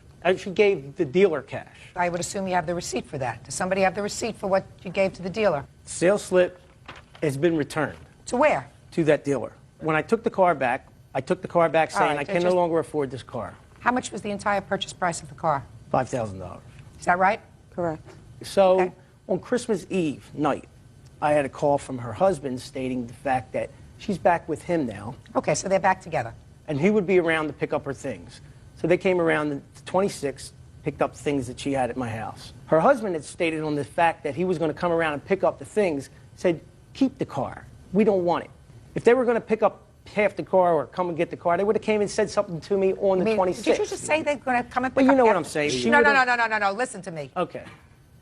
Well, you're not receiving. Yeah, sure.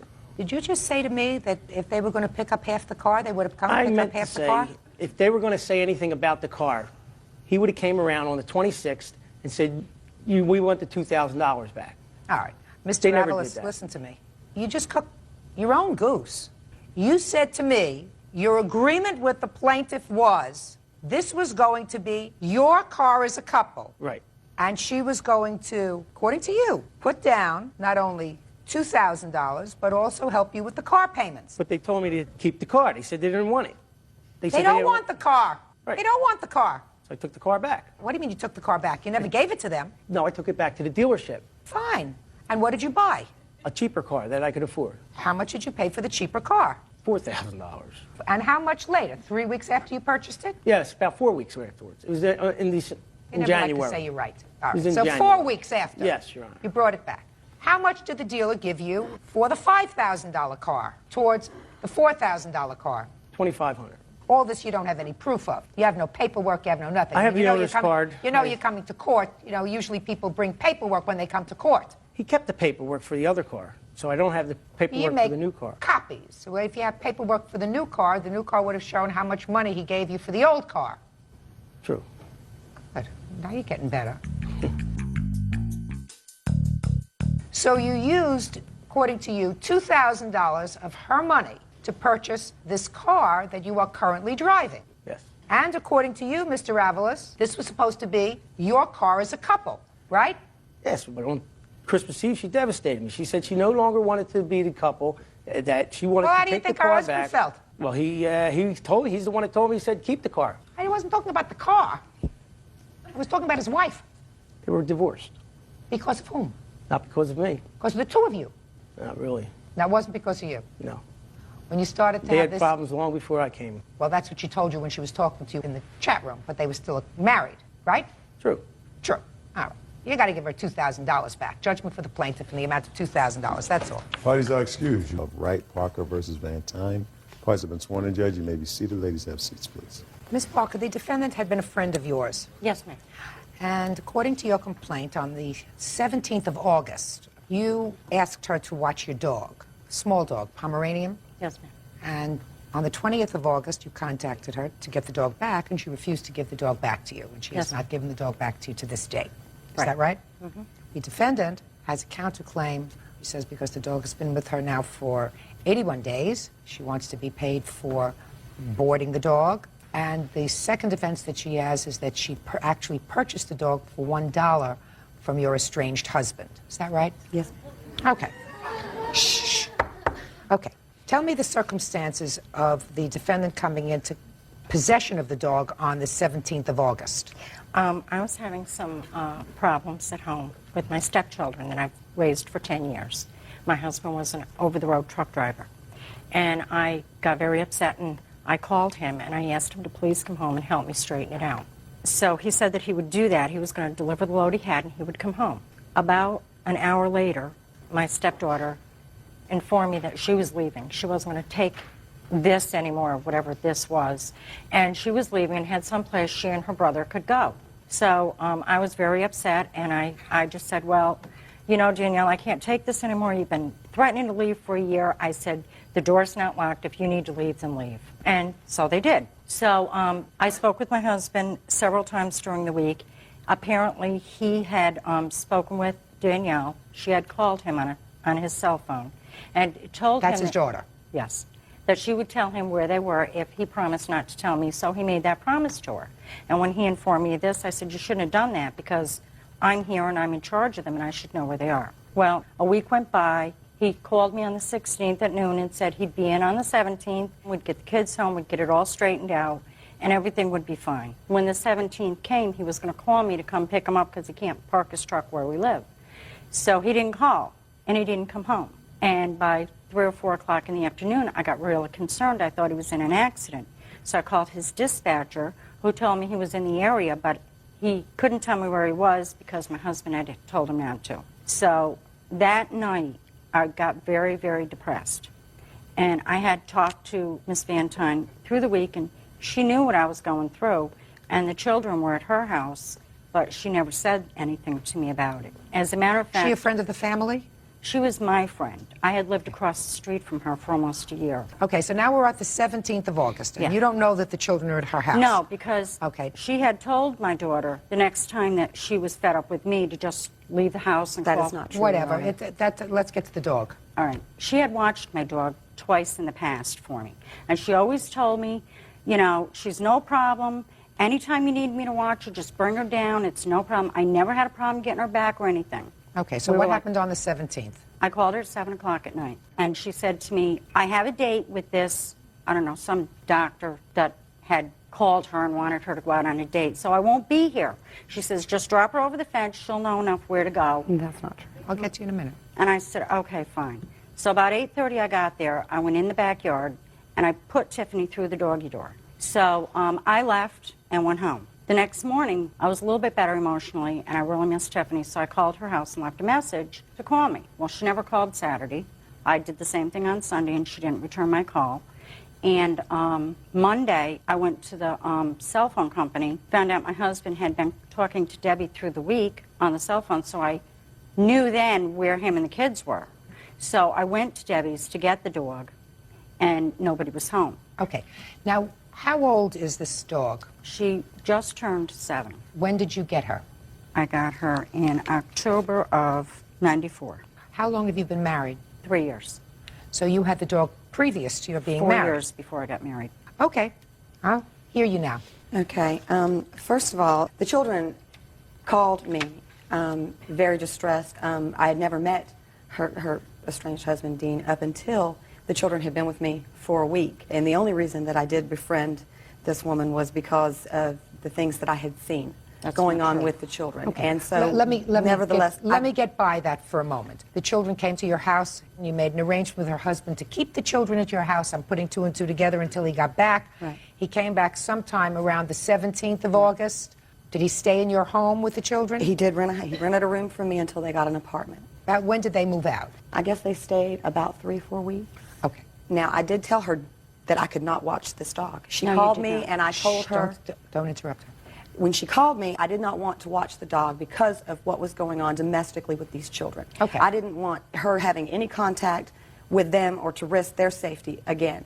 So I did tell her I couldn't watch the dog. She then, and my neighbor did witness her throw the dog over my fence. She didn't put her in the doggy door.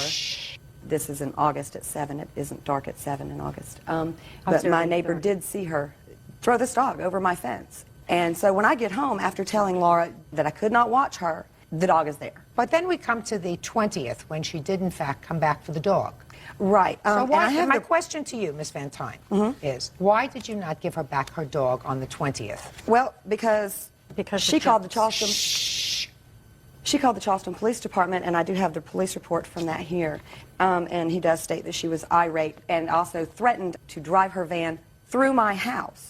That's not what I said. And, yes, ma'am. I'm asking you, why didn't you the reason that, because I was not there when she came for the dog, I told her I'm not going to be home. Miss Parker, if you interrupt again, you're going home empty-handed. Do you understand? Anyway, you gotta give me a good answer. She wants her dog back. You know she wants her dog back. Why didn't you make arrangements to get her dog back through the police department the next day? Because of the harassment that was going on with her, and then I was advised by the police officer not to have contact with this woman since she had... So you give the dog to the police officer, and the police officer brings the dog to her house. End of conflict. Real cases, real people. Judge Judy. Laura Wright Parker says former neighbor Deborah Van Tine refuses to return her Pomeranian named Tiffany. Deborah says Laura abandoned the animal in her backyard. Miss Van Tine, you had no right to keep her dog after the 20th. So there goes your counterclaim. You want her to pay so much a day for the 81 days that you've boarded this dog. That's ridiculous, because she wanted her dog back, and you should have given her dog back.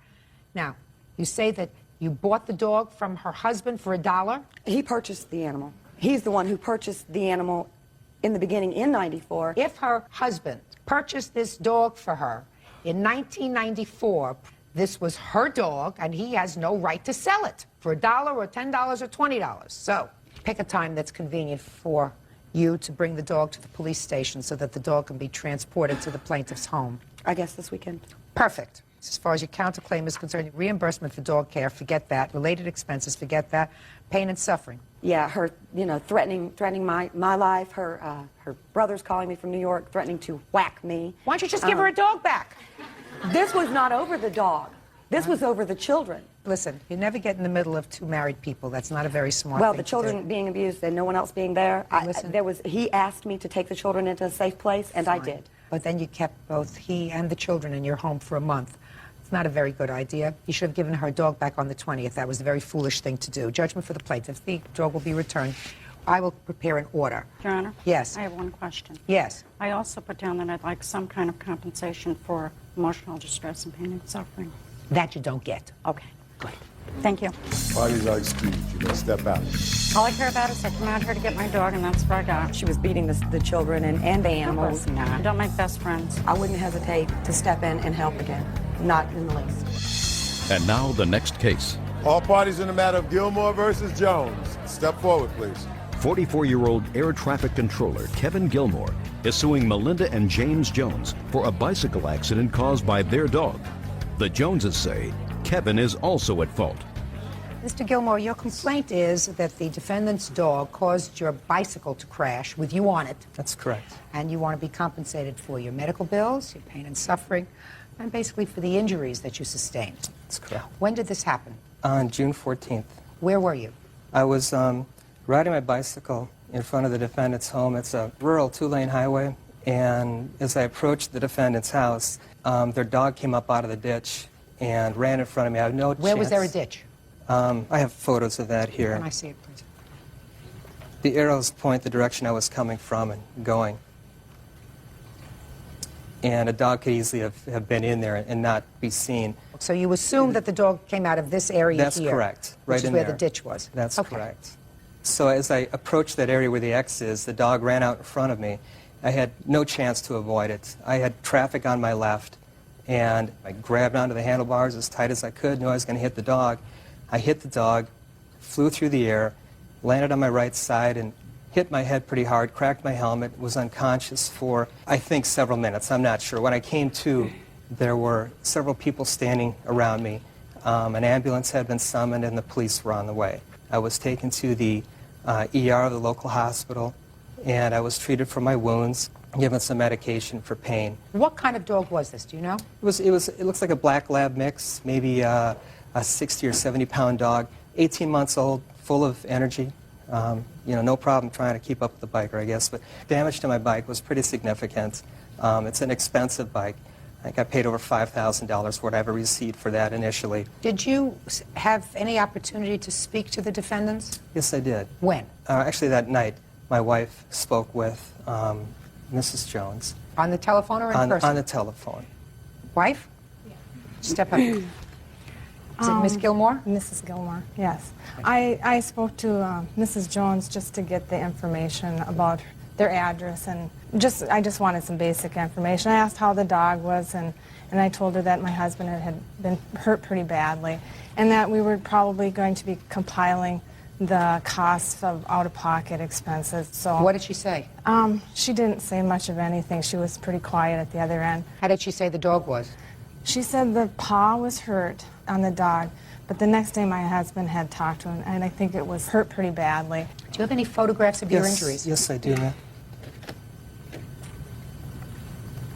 And it's my contention, ma'am, that the owners knew that this dog was a hazard to bicyclists. On August 20th, after I'd compiled all of my expenses, I had been playing telephone tag with the Jones, trying to get a hold of them so I could drop off my receipts. And on this day I called and I got a hold of one of their children. They said, no, it's okay, you can bring the receipts by. So I did. I brought the receipts by and I asked if I could see the dog. I wanted to see how it was doing. And I was petting the dog, and the son offered information to me that I thought was very interesting. He said that the dog has been maced, it's been hit at with bicycle pumps. To quote him, he said there's one older biker who says he's going to kill that dog if it puts one more paw on the pavement. May I see the police report? Sure. Yeah. He states that the dog was tied up. When it saw me, it worked its way loose from the collar, and it ran down the driveway and chased me down. Well, their daughter stated to me that when they saw me coming down the road, they were all saying, "Where's Molly? Where's Molly?" They couldn't find Molly until it was too late. And the boy said, "You hit Molly and you look like you were Superman flying through the air." Mr. Jones, tell me where you were on the date of this incident. I was standing in the driveway. The dog was on a leash at that particular time. And she apparently had seen him coming. She pulled her head out from the collar, and she had cut him off. Mr. Gilmore was riding fairly close to the edge of the ditch because she didn't even clear the grass hardly when he hit her. And when I got there, he was not unconscious. The first thing he said to me was, "What happened?" And I had stated to him at that point that he had hit my dog. I guess my deal is that Mr. Gilmore created this incident. He was in the wrong place at the wrong time, and my dog happened to pull her head out and run him down. Your Honor, may I speak? Yes. Mr. Gilmore was riding his bike 35 to 40 miles away from his own residence on a major highway. There's 2,500 miles of bike trails in the state of Minnesota. I know that it's not against the law to ride your bike on a highway, but they're dangerous. They're And not Highway dangerous 3 unless there's a dog off a leash. She wasn't off the leash, ma'am. Yes, she was. She was off the leash. Now, if I believe the baloney story that she was on the leash and she managed to wiggle her neck out of the collar, which I don't believe for a second, but let's say I woke up this morning in a good mood and I believe that story, you're still responsible. because the collar should have been tight enough so that the dog couldn't whittle out of the collar, especially since you knew that the dog had previously enjoyed chasing cyclists. Okay. Mr. Gilmore, am I correct that what you really wanted from them was your expenses, the That's all I out-of-pocket asked for expenses? initially. I asked for them to pay my out-of-pocket expenses. And then they got difficult about that. They said It that... started out Your at Honor. $500, went to Your Honor. $1,500, and The then day you that- jacked it up $1,500 more after the fact. The day that this had happened, as Mrs. Gilmore had stated, yes, I did talk to her that evening. And when she asked how my dog was, I told her that her shoulder had been ripped open, but she's going to be fine. She had told me $500 will take care of everything. Mr. Gilmore had called me the following day and said, my wife had no right stating to you that $500 would take care of it. I need to get my bills together to come up with a total. And Okay, I said that's that fair. that's fine. He did that.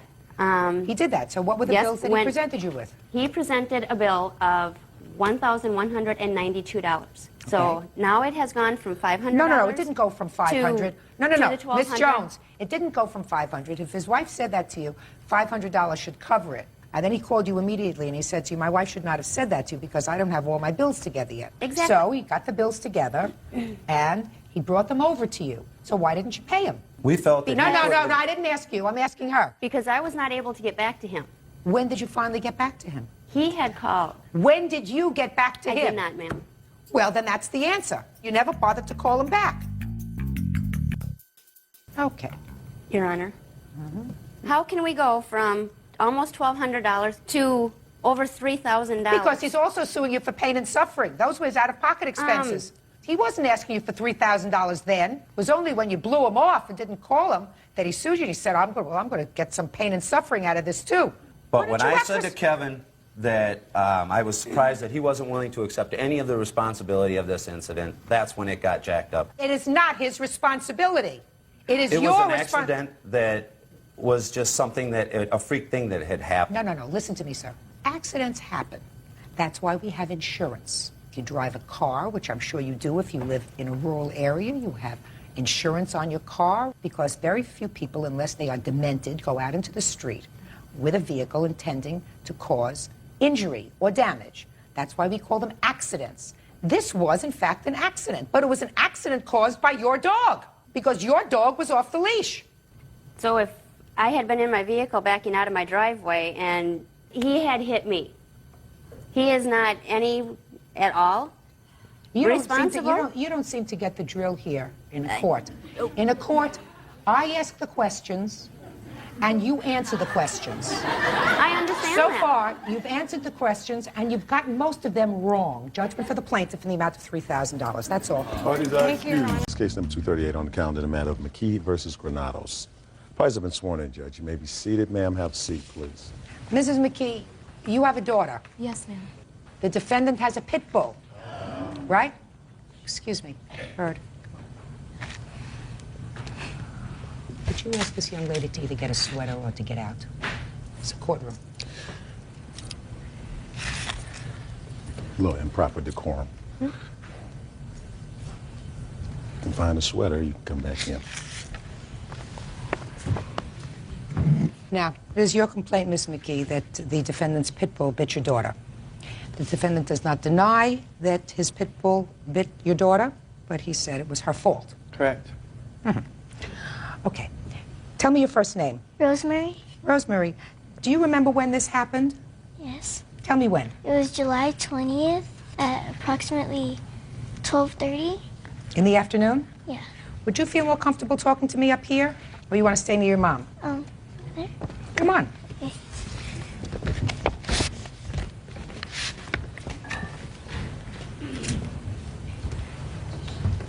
Okay. Drop your papers. Want me to hold them for you? Yeah. Okay. Now, July 20th, where were you? I was riding my bike across the street from my house by the thrift store wall. And did you see the defendant and his dog? Yeah. Tell me what happened. I was riding my bike and then I stopped. He was with a painter that was painting the wall, and I stopped and I asked the painter what he was painting, and he said he was writing. He was writing? Yeah, he was writing. And then they both started laughing. And then, so I started riding my bike and I pedaled like 3 or 4 times. And then the dog like went out and grabbed me. Where did the dog grab you? Right here on my leg. On your leg? Yeah. And I fell off my bike and I was screaming. They pulled the dog off of me. And The defendant and the painter? yeah, and another guy. And then he asked me if he wanted to carry me, and I said no. So I hobbled to I hopped on this leg to the closest stairs by a building, and I sat there screaming and crying. And my friend went to go get my mom, and my mom was like really worried and stuff. And he kept saying he's sorry, he's sorry. And then all these people were watching. They were like, "What happened?" And he said that I was trying to touch the dog and get close to him and like petting him and stuff, but I didn't even look at him or anything. Did you have to go to the hospital? Yeah, he called the ambulance on his cell phone. He did. Yeah. Did the ambulance come? Yeah, in like 45 minutes. How many stitches did you need? 26. Do you have a scar on your leg? Yeah. I would like to see it, so I'm going to come down. Okay. Unless I can see it from here. That's quite a bad scar. Yeah. Did you see the scar on her leg? I haven't seen it, no, ma'am. Why don't you go stand next to your mom? Okay. And there are the pictures when I got stitches if you want to see them. Why don't you take a look at her leg? Because you should be able to see what I see.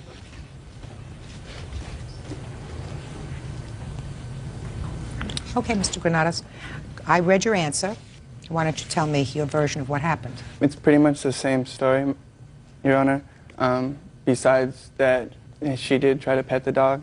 How did she try to pet the dog, Mr. Granados? He was confined. He was on a leash. Yes. A 2-foot leash, which I was holding him the whole time. He was laying down next to the wall in the sidewalk, and she drove her bike up to both of us. Where you were standing with the painter. By the way, what was the person painting? A mural over some gang graffiti. So she drove up and she said to the painter, "What are you painting?" Correct. Did anybody answer her? I believe my friend answered her yes. And what did the friend say? A mural. Is that what he said? He said it's writing. Writing? Yeah. At what point did she attempt to pet the dog? Prior to that, she had rode her bike back and forth. So I really don't know exactly how many times she rode by, but around right after she had talked, it happened really quick. No, I'm trying to picture this in my mind, sir. She's on her bicycle. Okay. She's a little girl on her bicycle. Correct. See, if she was attempting to pet your dog, then the bite would have been on her arm. If she was on her bike, pedaling away, that is consistent with the injury that she has, because it's a bite mark to the back of her leg. So you explain to me how she was bitten when she attempted to, much better. Sit down. I'll explain When it to you. she attempted to pet your dog, explain to me how she was bitten. Okay. She was sitting on the bike. She reached over her bike to pet the dog. Her leg is closer to the dog than her arm is. She never got a chance to actually pet the dog. I had him on the leash, though, so I pulled him away like, no, because I was surprised that she was actually trying to pet the dog. Why? Because she didn't know the dog. She didn't know if it's a big dog. Okay, so you pulled the dog away. I pulled him away. Right, and then she went to pedal away. No, that's not how it happened. Well, if you pulled the dog away, how did she end up with that scar on her leg? Like I just said, when she reached over to pet the dog, he snapped at her. He bit her. Good. Whose fault is that? I believe it's her fault because she shouldn't have been trying to pet the dog. I had him on the leash. So I don't believe she was trying to pet the dog, sir. Well, I don't believe you. Don't believe you this much. Real cases, real people. Judge Judy. 10-year-old Rosemary McKee says she was bitten by Damian Granado's pit bull. Damian says Rosemary startled the dog. She's on her bike. The injury that she sustained is totally consistent with the story that she tells, that she stopped, asked a question, and you and your friend laughed, and then she was pedaling away. She was pedaling away, and your dog just went for her leg. I don't buy this leaning over to try to pet the dog. If she's leaning over to try to pet the dog, that dog would have bit her on the arm, her hand, not the back of her leg. It's totally inconsistent with common sense. Were you there? No. So what are you doing here? I came to pick the dog up. I'm a roommate. You came to pick the dog up from where? From the scene. So? So? I had called her because I had called the animal control people right after I called the paramedics. Yeah? Because I was scared, you know. I was scared. I didn't know what to do with the whole situation. So I called the paramedics first, and I called the animal control, and they said, come remove the dog. You know? I mean, she didn't try to torment your dog with a stick. She didn't kick your dog. No, she didn't. Even if I believed you, which I don't. She didn't try to torment, she didn't kick, she didn't scream, she didn't yell. Right?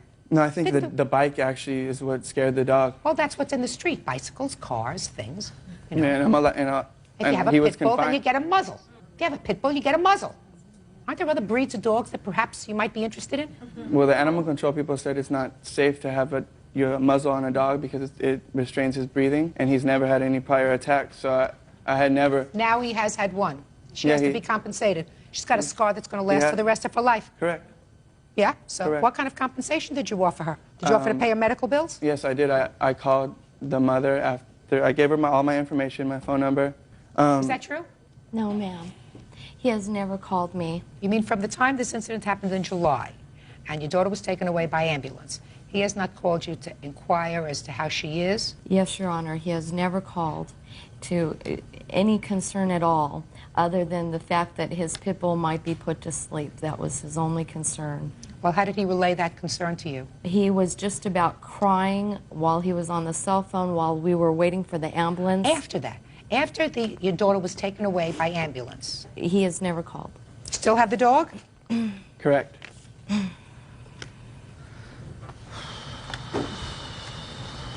I assume you spoke to a plastic surgeon? Yes, ma'am. When does the plastic surgeon indicate that they may be able to make some headway with regard to correcting the scar that she has? Well, that would be 6 months to a year, which would include scar revisal, which would include removing the scar 3 times and sewing it back together. Why in the world, Mr. Granados, would you keep a dog that you know is capable of inflicting this kind of injury over, if I believed you, which I don't, over a child coming over just to pet your dog? Why would you keep a dog like that? Prior to that, I did not know he was capable of any type of injury. We have kids at our house, and you have kids at your house? Correct. And How to many this kids do you day, have at your house? well, just her nephew comes over once or twice a week. Oh, you're an idiot. Judgment for the plaintiff and the amount requested, $5,000. That's all. Parties are excused. You may step out. The police would not come because the dog was leashed. Honestly, I'm devastated. If that happened to my nephew, if the dog ever did that. The animal department would not come because after the attack, the dog was put into a car and contained. I mean, they had somebody from the city come to the house, and they said the house was safe and secure. And they interviewed the dog. Judge Judy has finally let my daughter Rosemary have a little justice. And now the next case.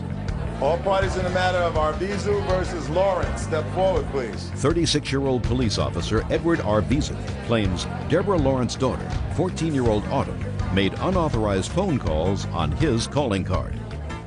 Mr. Arvizu, you have a daughter. Yes, I do. And the defendant has a daughter. Yes. And your 2 girls were best friends Yes. for a long time. For how long? About 8 years.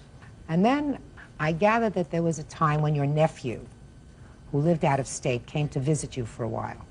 Yes, it was early of April this year. And the defendant's daughter sort of developed an attachment for your nephew. Yeah, I believe so.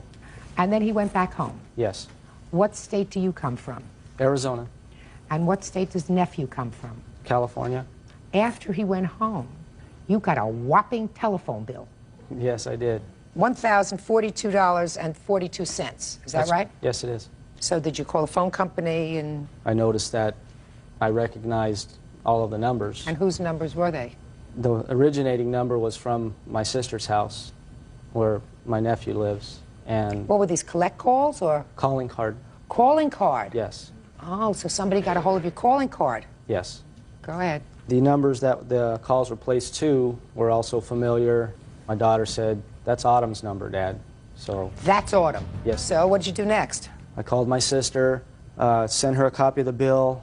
She was not happy, but was willing to accept the responsibility. And I also did the same thing with Autumn's mother, sent her a copy of the bill. She I was told never me, mailed a copy of the bill.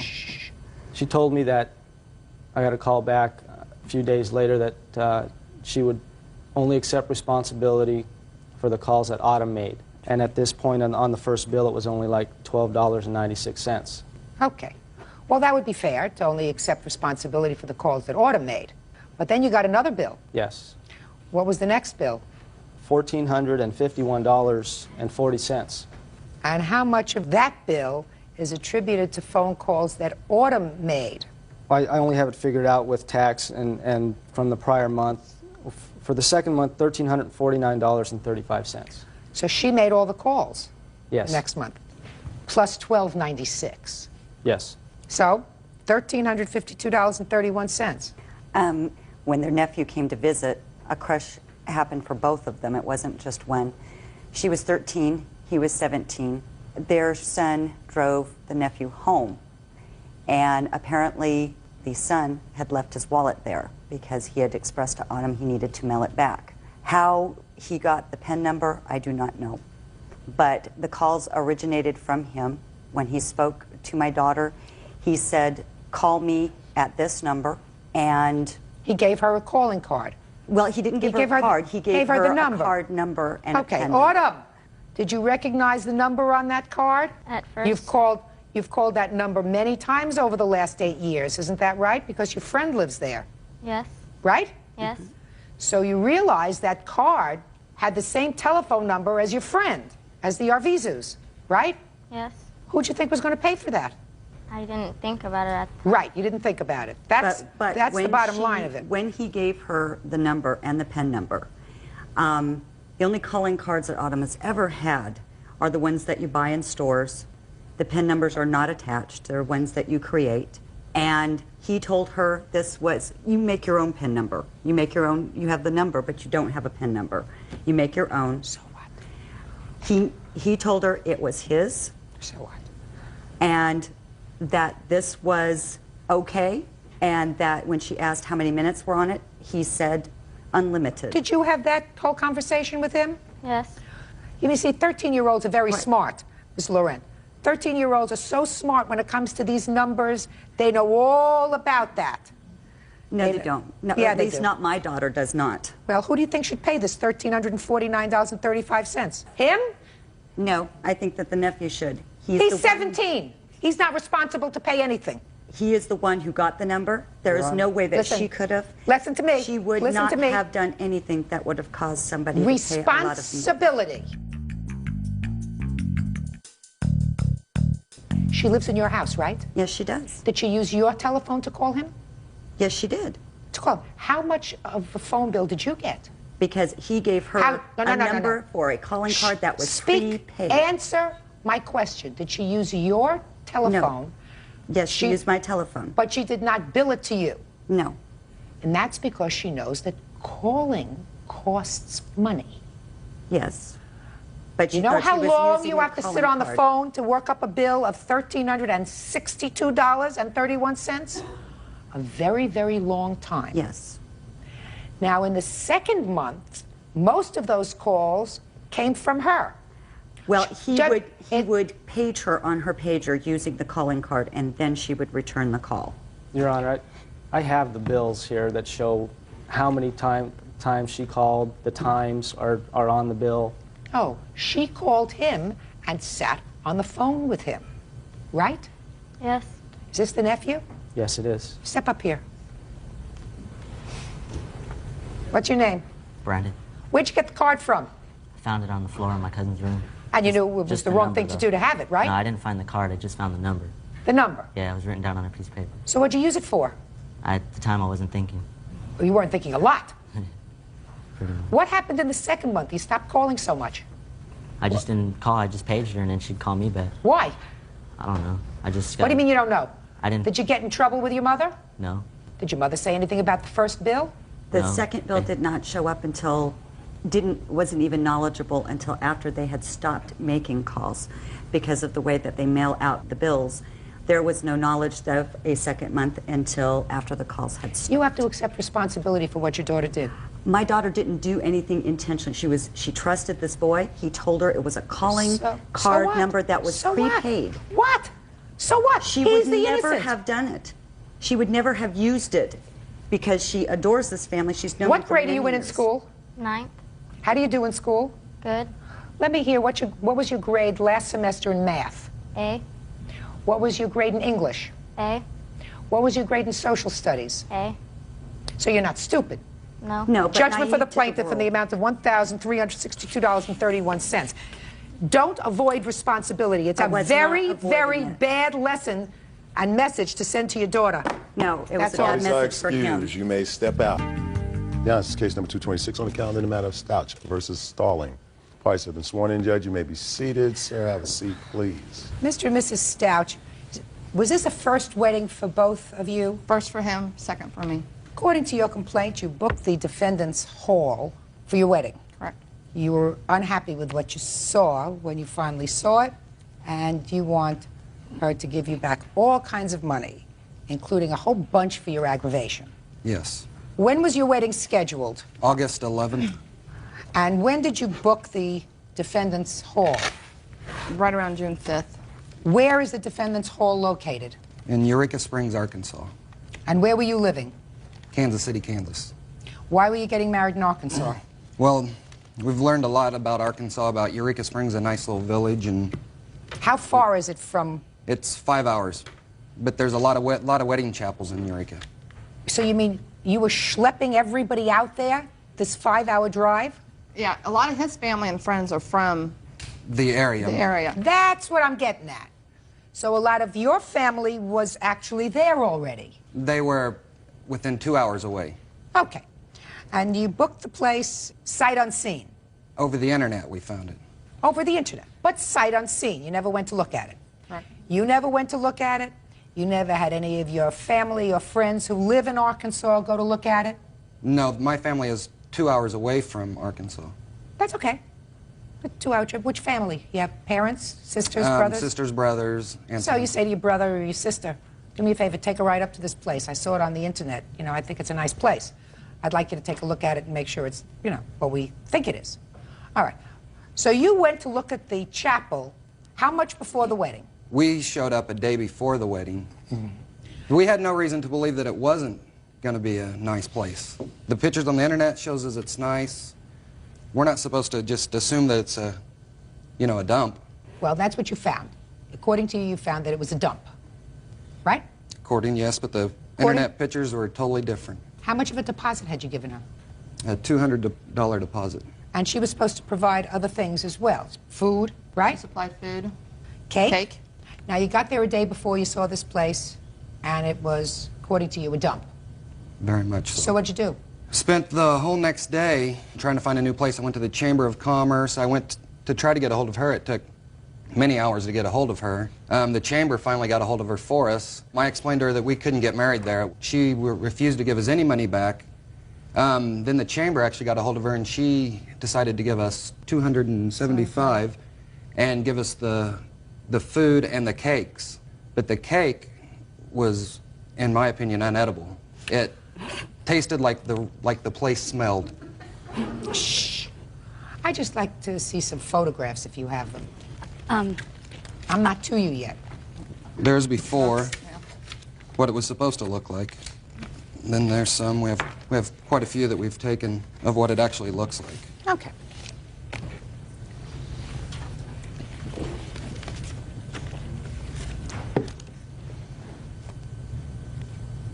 And if you'll notice, the floor is completely destroyed. And on the internet picture, it looks like the floor is brand new. This is the picture that you're showing me of what the inside of the chapel looked like on the internet, Yes. right? Do you have this picture? No. Well, and I can't tell what it looked like, what this picture looked like. Do they have a picture of it being destroyed, the floor being destroyed? Yes, we do. They have pictures of the floor looking a little bit seedy, but That's where no, we that have to doesn't- stand when we were that- getting married. That doesn't impress me one way or another. One are outside pictures and one are inside pictures. Correct. So let me understand this. You gave her a $200 deposit. Yes, She gave you back $275, right? correct. She gave you all the food, right? Correct. So what do you want? We paid more than $275. We didn't pay just a $275 deposit. Well, what did you pay? Yeah, the total was $857.53. We also had to come up with another $857 to get married somewhere. On a last minute. That day, we had to find another place to get married. There was no way we could have got married there. Based upon the pictures that you show me, I don't see that there's any way that you couldn't gotten married there. Would you have gotten married there? I don't know. I can't tell from your pictures, sir. Look at the outside. There's beer bottles outside. I'm not talking about the outside. I'm talking about the inside. Well, the outside has a lot to do with it. Listen to me. You're talking, hey, don't speak to him. I'm sorry. You're talking about misrepresentation. Do you understand? You're talking about misrepresentation. You showed me a picture on the internet, this photograph. Correct. So what I asked you is, show me this picture of what this area was when you arrived. You don't have that picture. So I cannot make a judgment as to whether this picture misrepresented to you what the place looked like. You got a responsibility. Listen, I made a lot of weddings in my life, got a lot of kids, and I got married a couple of times myself. I never chose a place to get married based upon a picture. Never. Real cases, real people. Judge Judy. Tony and Nicole Stouch say they rented Sheindlin Stalling's wedding site via the internet. The Stouches say the location turned out to be a dump. Now, if she gave you $275 back in cash, plus she gave you all the food for the wedding. There's no way we could have came up with the food and the cake. We had to take the food. We didn't want the food. We had less than 24 hours left. Did you have other people cater the wedding? No, she was So you in charge of used catering. that food to feed your people. If we didn't use that food, we would have been out food and cake. We had to use that food, yes. we So did. you used it. That's what you Yes, used to feed but your... it was awful. I've been to weddings where the chicken was rubbery myself. That doesn't mean that the people sued them. He works evenings, I work days. There was no possible way to even, I mean, we couldn't have done it. Let me explain something to you. That's your responsibility. It's also her responsibility to have a website that the pictures and her place looks like.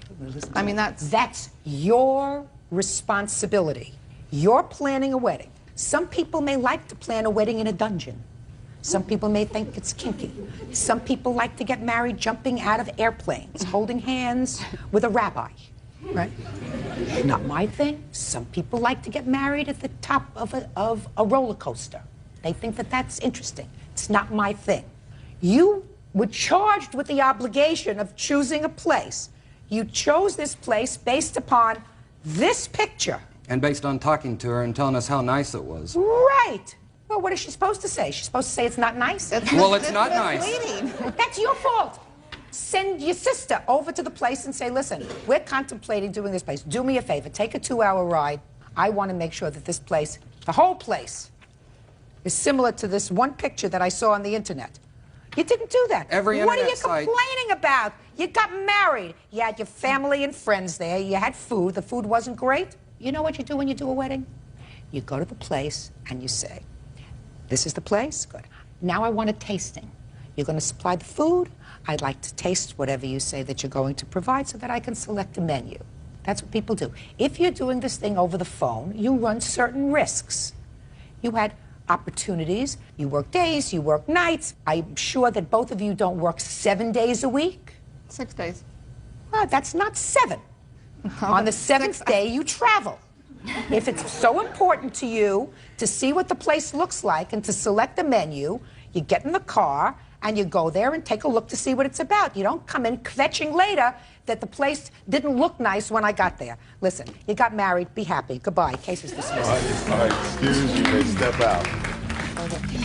The Miracle Mansion is not the place to get married. I'm not ashamed of my building. My wedding was pretty much ruined. And my website pictures are accurate. It was awful.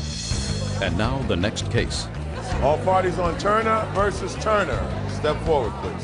40-year-old marketing director Carmela Turner is suing her ex-husband, 40-year-old personal trainer Daryl Turner, for pawning her karaoke speakers.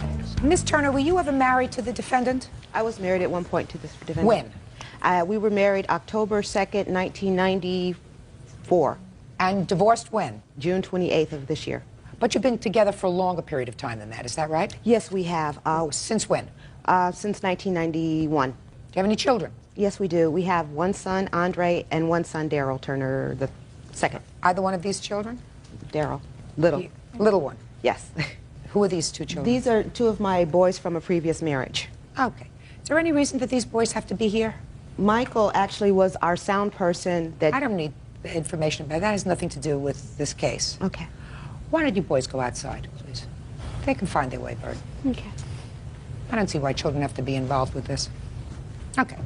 Not a very difficult case. Mr. Turner, according to your former wife's complaint, she was given by the state some sound equipment in order to help her build up some sort of a business.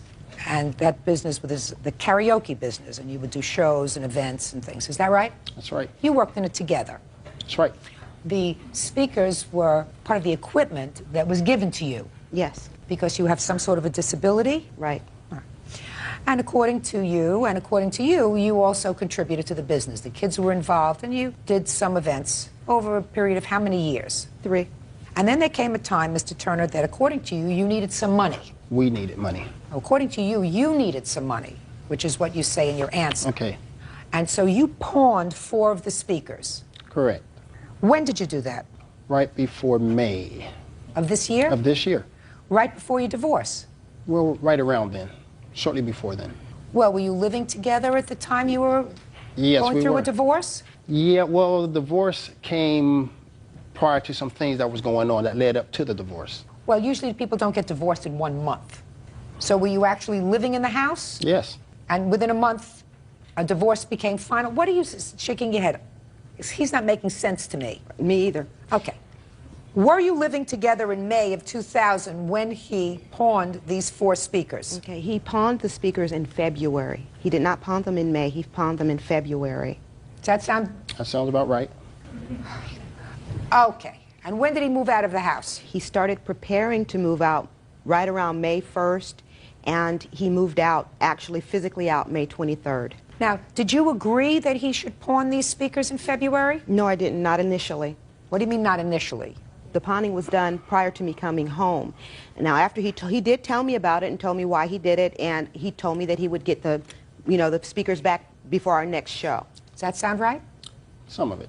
No, does that sound right? That you went and you pawned the speakers, and then you told her that you had pawned the speakers, but that you would get them back before the next show? Some of it. Oh, tell me what's not right. I pawned them without her knowledge because we had an upcoming event. The event we were going to be performing at had their own equipment. We needed some new material. That's the reason why I did it, so we can get the material that we needed for that event. I did inform her of it as soon as she got home. Okay. How much did you get for the speakers? Oh, I think about $400. You have the ticket? No, I don't. Mm-hmm.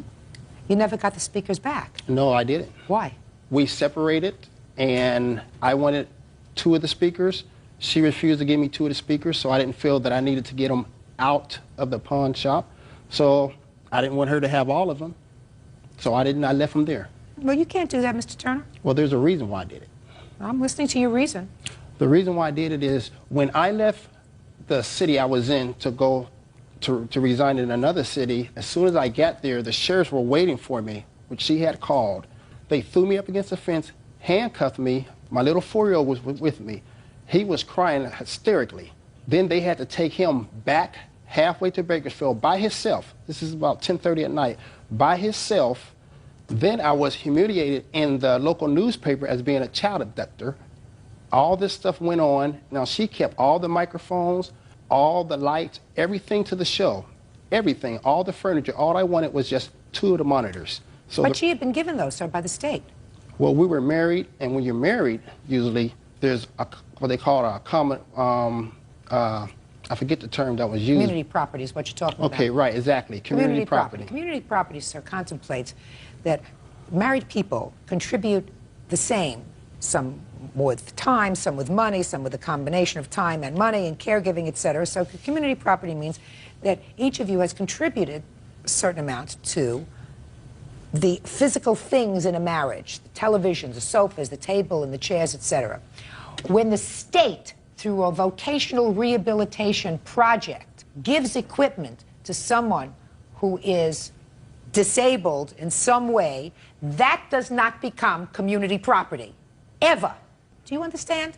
I do. It would be, sir, listen to me, it would be like you saying to me, the state gave my wife a wheelchair. When I left, I took half of it because It's community property. The state gives her a wheelchair or a respirator to breathe on. That does not become community property. These speakers represent the same kind of thing because they were given to her. She did not pay for them. You did not pay for them. They were sort of a gift, an investment by the state to see if she could in some way earn a living. So you had no right to pawn the speakers. Period. End of discussion. But I don't know what you want. I don't know what it costs to replace the speakers. They use speakers. Well, what does it cost to replace them? When they were purchased, they were brand new, and I did bring you receipts, and I also brought you the paperwork saying that they were, you know, for me to become a sole proprietor. What I did, they had to be replaced. We can't work without them. We'll get our microphones and the amplifiers if there are no speakers. I was able to go online, and I actually found them a little less expensive than what they paid for them. And they were new when they paid for them, and they're also new now. And here are the receipts for that. Did you buy them, or did you? I've ordered them. You've ordered them? Yes, and they've charged my credit card. And the proof is on there about the charging of the credit card. Okay. So the total is $1,466? Right. And that's for Can I say something? 2 speakers?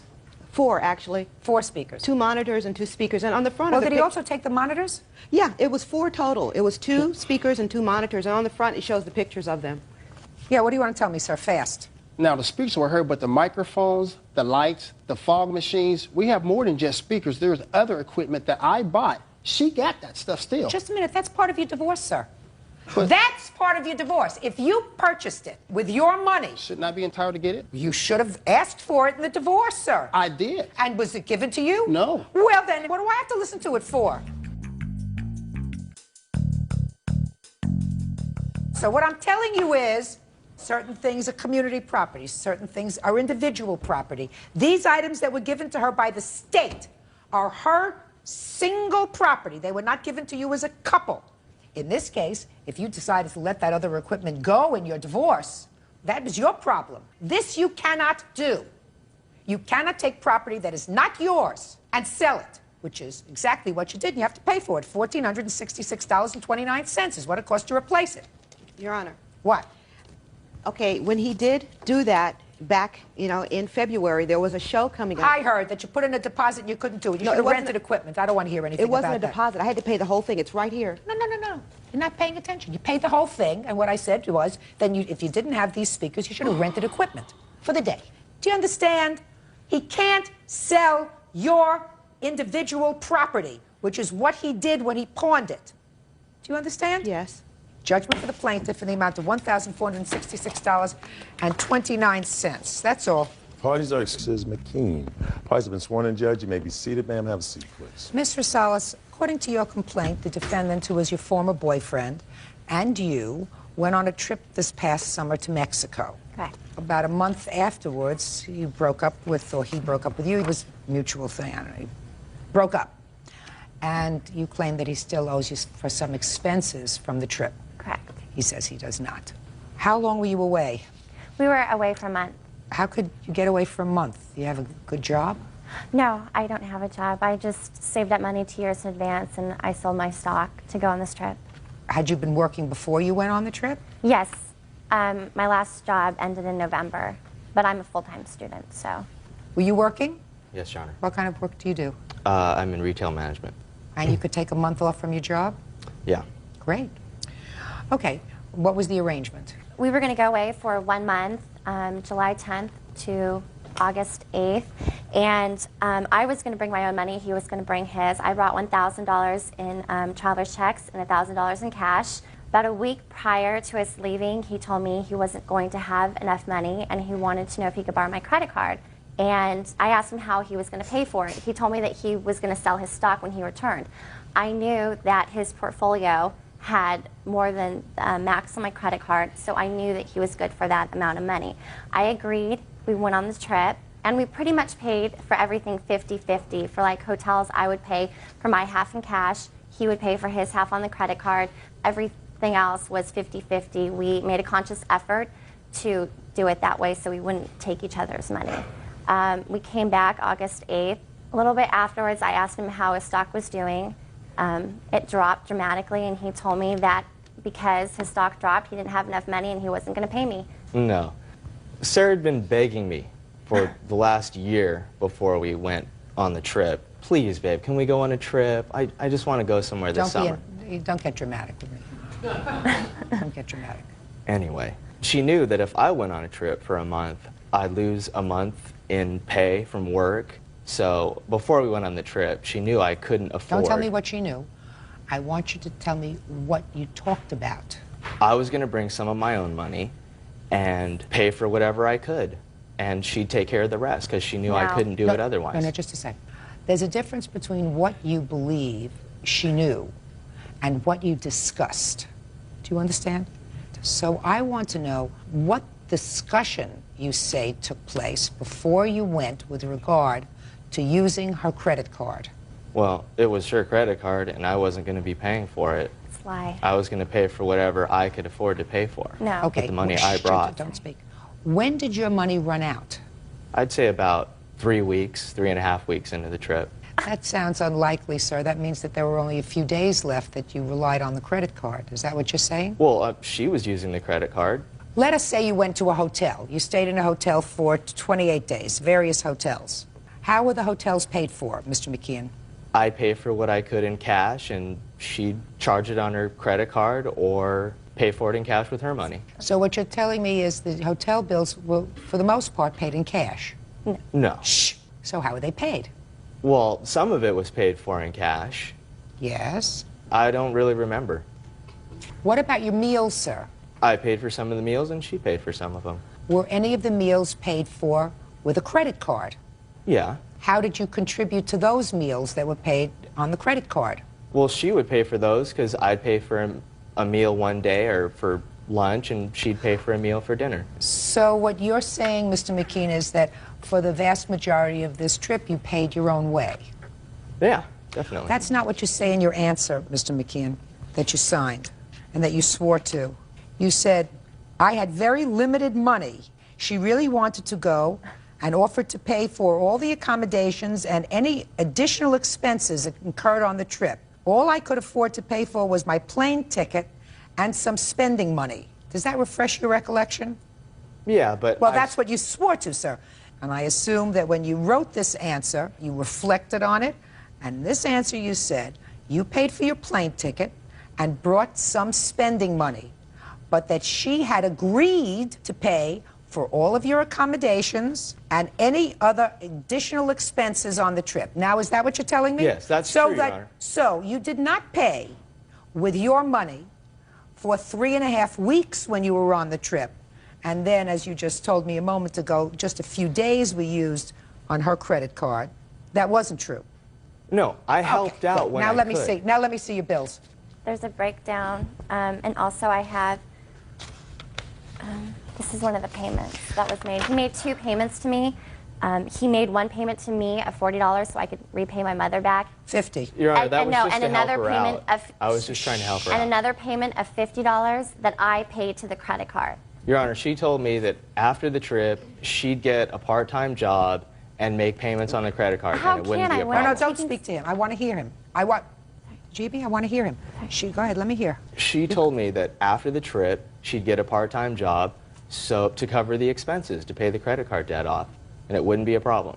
And then when we got back, she started asking me for money. Please help me with this, you know, I can't afford to pay this. And I said, well, you were going to get a job. How much do you earn at your job? Approximately $800 a week. You support anyone other than yourself? No. You have an apartment? Yeah. You pay rent? Yeah, I have roommates, though. Good. What's your share of the rent? About $600. I never heard anybody describe their rent as about $600. You either know it or you don't. Real cases, real people. Judge Judy. Sarah Rosales says ex-boyfriend Sean McKean promised to pay his share of a month-long vacation in Mexico. Go ahead. My witness here, my roommate, she heard him say that he was going to pay for it. He's going to pay for it. Go away on a vacation for a month. You don't go away with any money. I did bring money. Did you bring just a second, did you bring a credit card? No. Why not? I don't have a credit card. Why not? I don't like credit cards. What do you like? I've run up debt before. What? I've just had bad experiences with credit cards. I don't like them. You have stocks? Yeah. Stocks are good. Not lately. I understand that. So you don't like to sell the stocks when they're down, except when you owe money. I don't owe money. Yeah, Oh, you do. whatever. Yeah, you do. But you have a problem, Ms. Rosales, and I'm going to tell you what your problem is. It's clear to me the following. You went away with $2,000. You say his portion of these bills, which total together are $3,300. Correct. That would mean that if you double that, it would be $6,600. Yes, he also purchased things on my credit card just for himself. He bought himself a surfboard. When we went to Chichen Itza to climb the pyramids, he bought like $200 in souvenirs. I have a list of things that I know for sure that he bought for himself. He bought swim trunks. He bought just different things for himself that I didn't buy. Did you buy anything on these credit cards, sir, just for your own personal use? I bought a pair of swimming trunks, yeah. What about a surfboard? Yeah, I bought a surfboard because it would have been cheaper to buy a surfboard than rent one at the place we were at. How much was it? It was like $200. No, it was $388.59. This is just of what I know that he bought for sure. There's other souvenirs that he has his whole room's full of souvenirs. I mean, he bought all of Mexico. Well, on the credit card? Yes, like he bought the surfboard at the hotel. So it I looks see. like a hotel stay, like that we stayed there, but he bought it there. Swim trunks, souvenirs is also. Sounds to me if you don't have enough money, sir, that you watch surfboarding on TV instead of paying $388 for a surfboard. That's no fun, though, Your Honor. I didn't have enough money to buy myself Miss souvenirs. Rosales. So, sorry. Yes, you Ms. did. Rosales, You bought do not- $2,000. Shh. Hey, he owes you money. Yeah. However, you don't escape without a tongue lashing. If you're being stupid, don't expect me to be sympathetic. You don't give a boyfriend a credit card. Ever. No way. Nothing. You don't give anybody a credit card, especially somebody that you are not related to by blood or marriage or committed to by virtue of an engagement. Even then, it's dumb and stupid. So you don't get any awards for brains. I understand that, but I have loaned him money before and he's paid me back, so I had no reason not to trust him. But I don't know how much he owes you. It's $3,305. I don't know or anything. And 2 cents. Oh, yes, you do. Oh, yes, you do. I guarantee you, as good as you think you were on this trip, you weren't. Judgment for the plaintiff in the amount of $3,300. That's all. Parties are excused. You may step out. She wanted the money because she bit off more than she could chew. I'm just ecstatic that she didn't believe him. Pretty girls get away with everything. Justice was not served. He's so full of it. He's just unbelievable. And now the next case. All parties in the matter of Miller versus Hardesty, step forward, please. 19-year-old entertainment agent Jessica Miller and her husband, Howard Miller, are suing Jessica's cousin, 18-year-old carpet installer Stephen Hardesty, for breaking a lease. Stephen says Howard has a problem controlling his anger. Mr. and Mrs. Miller, the defendant is your cousin. Whose cousin is he? Mine. According to your complaint, he signed a lease with you to live in some sort of property that you had for a year. He lived there for a couple of months. You claim he owes you for 10 months' rent because he left voluntarily. Right. And the defendant says that he was forced to move out by your husband, and therefore he owes you nothing. What kind of property did he rent from you? My husband and I have a townhouse that we rent. When we signed the lease, he also signed the lease with us. We don't own it. We rent it from somebody else. Your husband and you signed the lease when? June 1st of 2001. When did the defendant sign the lease? Same date. So what happened? We had a few rules in the house. Before everybody moved in, we agreed on a few rules, being no drugs at all. It had to be quiet at night. You had to clean up after yourself. Just basic house rules. For the 6 weeks he lived with us, we had fights every other day about house rules not being cleaned up and stuff like that. One afternoon, his girlfriend at the time had said something to my husband about me, and when I got home that night, he said, "Don't talk to him. We're going to have a house meeting when we get home." Was his girlfriend living there? She was, but she wasn't supposed to be. The deal with that was they have a child together. She was supposed to stay weekends so he can see the baby, and she could come over so he could see the baby.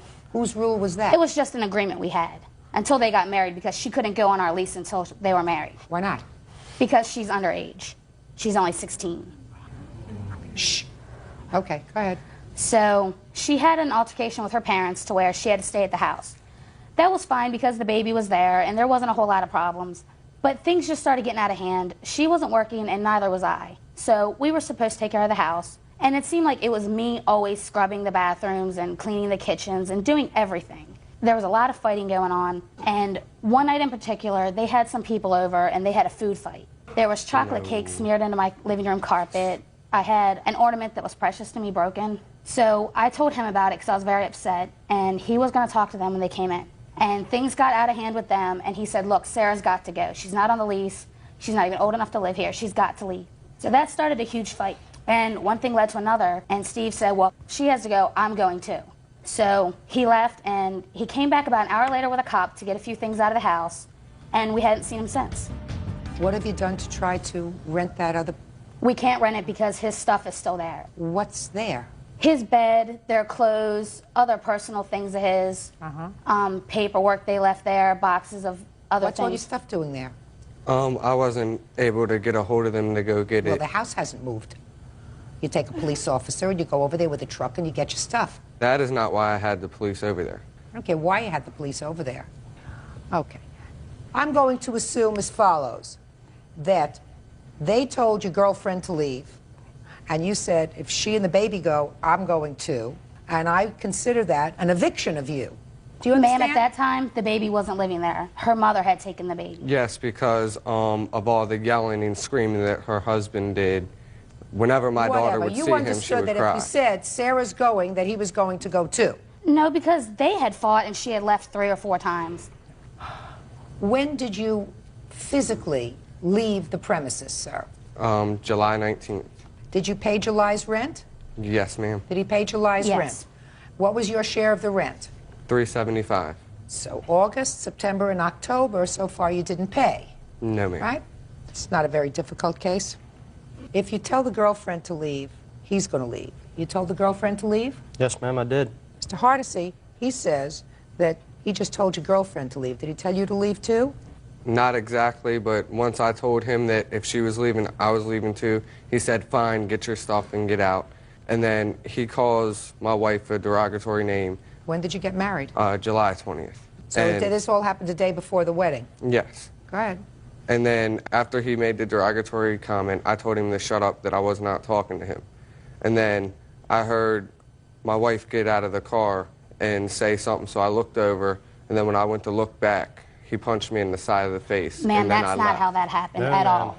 What had happened was our stairwell comes into our living room. He and I were standing on the stairwell, and he was standing in front of it. No. Sarah had said many, many comments that night about me being a fat, lazy, because I did not work. I stayed home to take care of our home. There were a lot of derogatory comments that every single person here said something. What had happened when he said she has got to go, Stephen said, well, she is not leaving without me. So he said, fine, I'm leaving. He went downstairs, and as he said, I followed him down. I said, look, this is not the way I want things to end. And we pretty much agreed that it had to end that way. There was no other way. So he walked out to his car to see what she was doing. When he came back up, he came at my husband. And my husband just held his arms Yeah. out to push him. So the step under our house, he just didn't make it up the step. And then when he got back up, he came at my husband, and my husband swung Yeah, at him. his arms were out like that, so I thought he was trying to tackle me. No, ma'am. So I swung at him. Mr. and Mrs. Miller, since you have been required to pay the full rent for the months that he has things there which do not enable you to rent that part of your house to somebody else, you have to be compensated for that. You have to do, however, whatever you can to find someone else. But if you're going to rent the house to somebody else, you have to start looking. You can't start looking until he gets his stuff out. So this is what you're going to do. You are going to get all of his stuff. 5 days from today, all of your stuff is going to be out in the street. Do you understand? Yes. They are going to call Salvation Army or whatever else and have Salvation Army come the next day. So you have 1 day to get your stuff. Other than that, it's gone. Clothes, pictures, valuables, bed, dresser, anything else that's there. You got 1 day to get it. Why should I only have 1 day when they Because told that's me what to I'm get giving out? you. 1 day, unless you pay rent, which you haven't done. Do we understand each other? I'm going to reduce no. this to an order so that you can read it over and over again and understand it. But what if all of my stuff is not out? Sir, they don't want your stuff, and it's been 4 months already, and you haven't gone back for it, so I assume you're not missing it. Okay, So then you have a month to find somebody else, because I am awarding you 4 months' rent, or $1,500.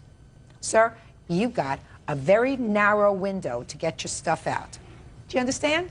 Yes. Perfect. That's all. Parties are excused. Matter of Moore versus Optional. Parties have been sworn in, Judge. You may be seated. Ladies, have seats, please.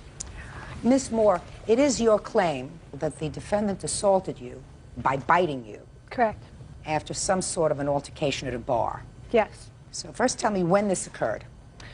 This incident occurred on June 15th of 2000, between 2:15 in the morning. Okay, where had you been earlier that evening? I was at a local tavern very close to my house. I had just gone in and was drinking a few beers when... What time had you arrived there? Between 10 and 10:30, I would say, that night. Okay, go ahead. The defendants came in and I... The defendant came in. Was she with other people? You said they came in. It was Tina Hall and Sarah Upsall. Had you known them from before that evening? I had not known Sarah. I had known Tina because I've had some previous problems with her in the past. What time did they come in? About 2 o'clock. I know that it was definitely after 2 o'clock because the bartender wouldn't serve them because she had already called last call. So they were not allowed any beverages. And that's in essence what the start fighted over was, because Tina just walked up to my spot at the bar while I was shooting pool and stole my beer and started drinking my beer. And your glass, shh, your glass of beer? It was a mini pitcher. So you saw Tina, that's this young lady. I saw both of them walk up. Tina sat in the chair that I actually was sitting in, and I said, "Hey, you're drinking my beer." And you said to Tina? I said to Tina, and she turned around and looked at me, and she said, "No, I'm not. Shut up." And one of the persons that was giving me a ride home had said, "Hey, look, you know what? This girl's a troublemaker. Let's just get out of here." I set my pull stick down, and we exited the bar. Did you have a car that evening? I did. And were you driving? No. Who was driving? I was getting a ride home from an older gentleman who was a friend of my mother's, and also another gentleman around the same age as me. So why didn't you drive home? Because I felt like I was too drunk. I shouldn't be driving. Okay, so you got a ride home. That's smart. Yes. And what happened? We exited the front door and began walking towards the parking lot. The defendants came out and were yelling and screaming that they wanted to beat me up, we're going to kick your butt, you told on us. What had happened, I found out the next day from the bar owner, was that they were caught drinking the beer and were kicked out and asked to leave because they were not served.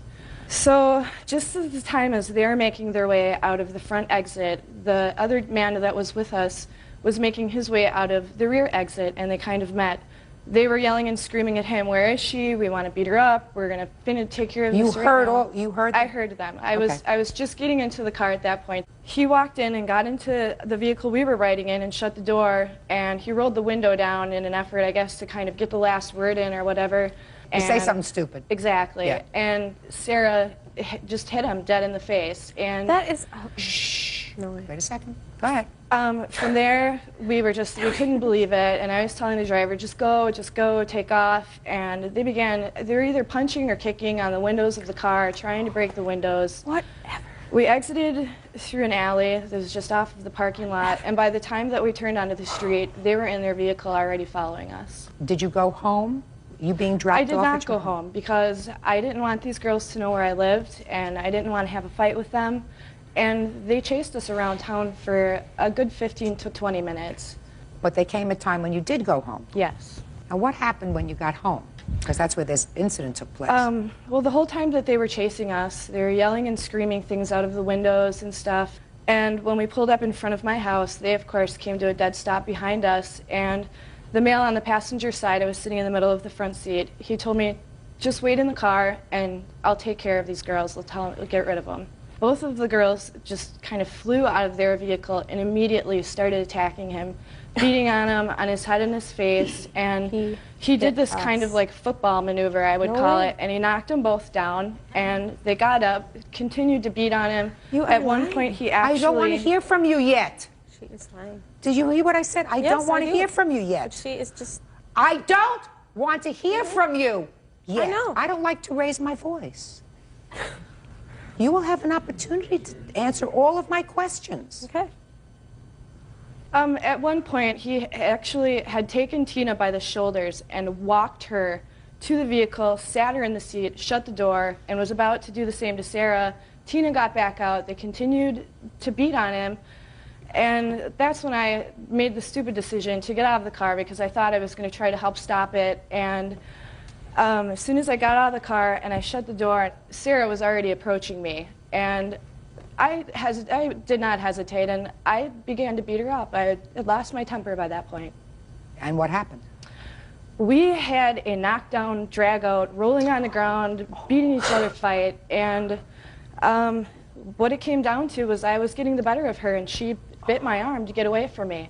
At that point, the fight broke up, and I started to walk up to get on my front porch to go in my house. Just as soon as I turned my back to get on my porch, he flew down the stairs, told me to look out. They were both closing in on me, trying to continue the fight. And Sarah and I did continue again for probably another 5 minutes fighting. Okay, so am I correct, Miss Moore, that, I want you to answer my questions honestly, that when you got out of the car and the defendant came and, as you said, rushed you, you struck her first? Yes, I did.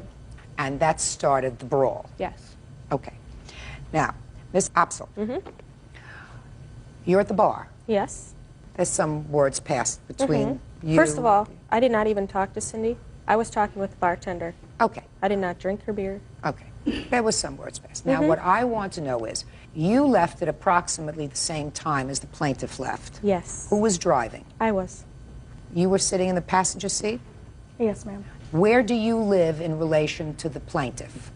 I live in Wisconsin. It's over the bridge from her. So nowhere near the plaintiff? No. What were you doing at her house? I thought we were invited to an after-hours party. Well, explain that to me. Shh. Explain that to me. We were outside the tavern, and I thought Tina got invited because she knew them to this after party. Well, let's get a hold of Tina. Tina, come up and stand up here. Who invited you to a party? I don't know that I was even invited. We were just I going thought she was. Real cases, real people. Judge Judy. Cindy Moore says, after an argument in a bar, Sarah Opsel followed her home. Cindy claims a fight ensued, and Sarah bit her on the arm. You didn't know about any party? No, ma'am. So now, what made you think you were invited to a party? Because Tina knew these two, the plaintiff. What I'm asking you, madam, is what made you think, if Tina didn't know anything about a party, what made you think that you were going to a party? Because we got in the vehicle and we were following them. Well, my question is, what made you follow them? Because I thought we were invited to the party. What telepathic message had you received that you were invited to a party? Because she said follow them. Tina said? Yeah. Even she's laughing at you. She's not laughing. Even she's laughing at you. No, she's not. Tina said follow them. And that's all she said to you. Follow them. Is that what you're telling me? Yes. You are just... You're trying to put words in my mouth. No, I'm not. I want to know what you were doing. You live in a different state from the plaintiff. Yes. In a different state. There were clearly words exchanged, not necessarily between you and the plaintiff, but perhaps between Tina and the plaintiff outside the bar. You get into your car. Instead of going home at 2:30 in the morning, you follow the car around town for a while because Tina told you to follow them. And you assumed it was to go to a party. Yes. Okay. You had no business being there. Being where? At her house. I wasn't at her house. Now, yes, you were. You were at her house. Now, once at her house, Tina, you tell me what happened when you pulled up in front of her house. When we got to her house, we all exited the vehicles. Who's all? Sarah, myself, Cindy, and her boyfriend or friend at the time. We were having words. I don't know. You mean as soon as you got out of the car, there started to be an altercation? Yes. And not a party? Not a party? Apparently not. At the time. Apparently not. No. Okay. Go ahead. And her friend came up to me and literally did take me by the shoulders, but he didn't put me in the vehicle. He slammed me up against the vehicle. And then she seen that this was happening, so Sarah came over by me and asked him not to do that. You don't do that. And then somewhere along the line, that's when Cindy came over to her and bit her. There was no slapping. There was no punching, no rolling around, none of that. Who bit whom? Sarah did bite Cindy, but Cindy was coming at her. Self-defense. Self-defense. Not in my book. You wouldn't have been there to have to defend yourself if you hadn't followed them home looking for a fight. I wasn't looking for a fight. Oh, yes, Judge. you were. No, I looking was for a fight. I was not looking for a party, looking for a fight. Why would Where I did she look bite for you? a fight? I have no idea, madam. I have no idea why you're out 2:30 in the morning looking for a drink, period. And I have no idea why, if you live in one state, you followed her home to her house, which is in another. I'm speaking, which is in right another over state. The bridge. It is not another state to state. I lived in Michigan. She lived in Wisconsin. Just a minute. That's another state. I'm not really good at geography, You don't but one state understand. is Michigan, one state is Wisconsin. I don't care if it's just over a bridge. It's not your house. I know You it's not followed my her to her house. And you followed her to your house because she said, follow him. You said, oh, I guess she means follow. We're going to have a party with all these people who we didn't get I was along looking with at for the a tavern. fight. All right. Madam, I want you to step up here and I want to see where she bit you. I don't even know Cindy to look for a fight.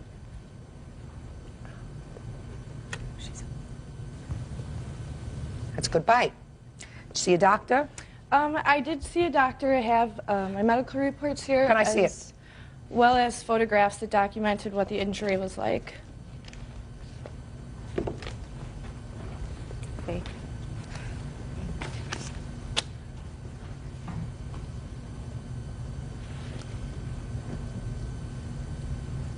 Did you make a police report about this?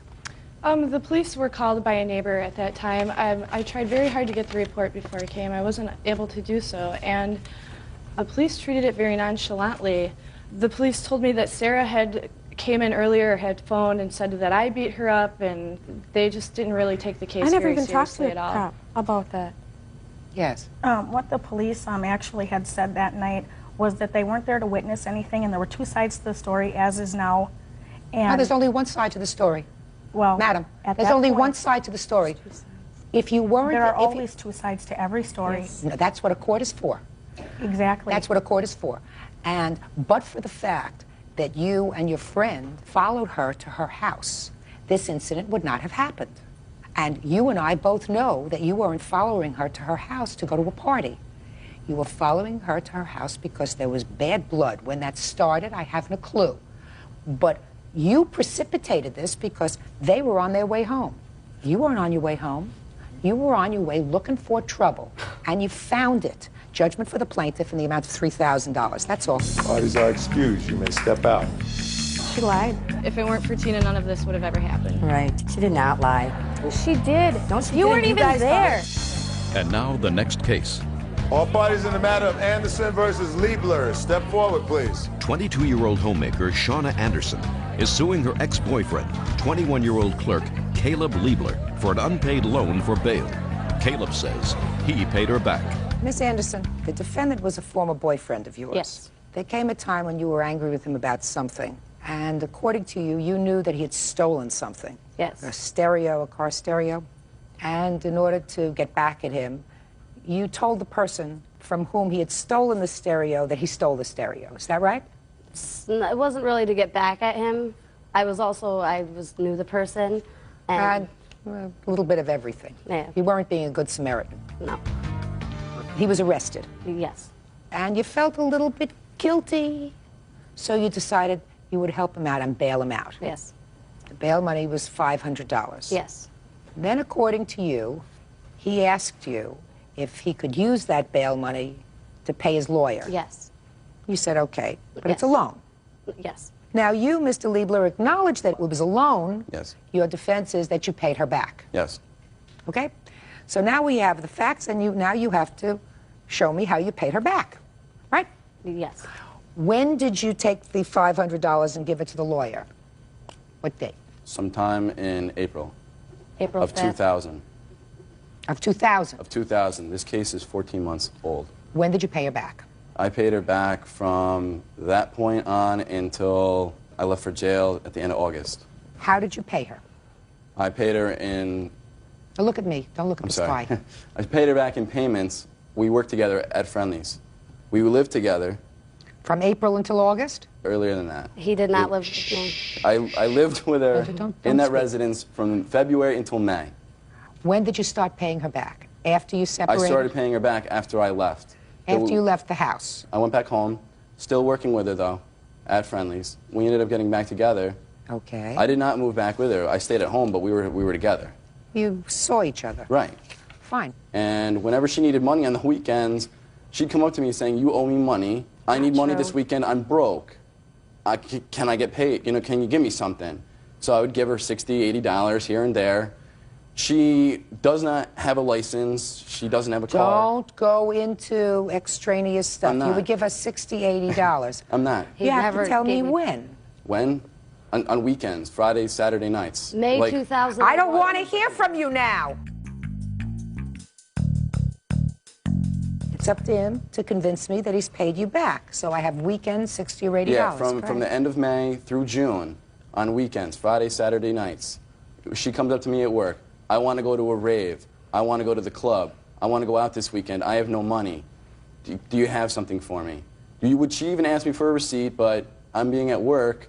I'm a cook. I'm greasy and stuff like that. I'm not going to take a receipt and stuff in my pocket. So I just never asked for a receipt. I would give her money on weekends. She lived a half an hour from her job, so there was certain times where I'd actually give her money for hotel rooms to stay in, so she did not have to drive back up to Saratoga, you know, to go home, because she doesn't have a car. Sometimes we'd work until 2 o'clock in the morning. I paid for hotel rooms just for her to stay in. You stayed in them too. Right. Right? Sometimes. All the time. Not all the time. Miss Anderson, we stop doing the weave dance.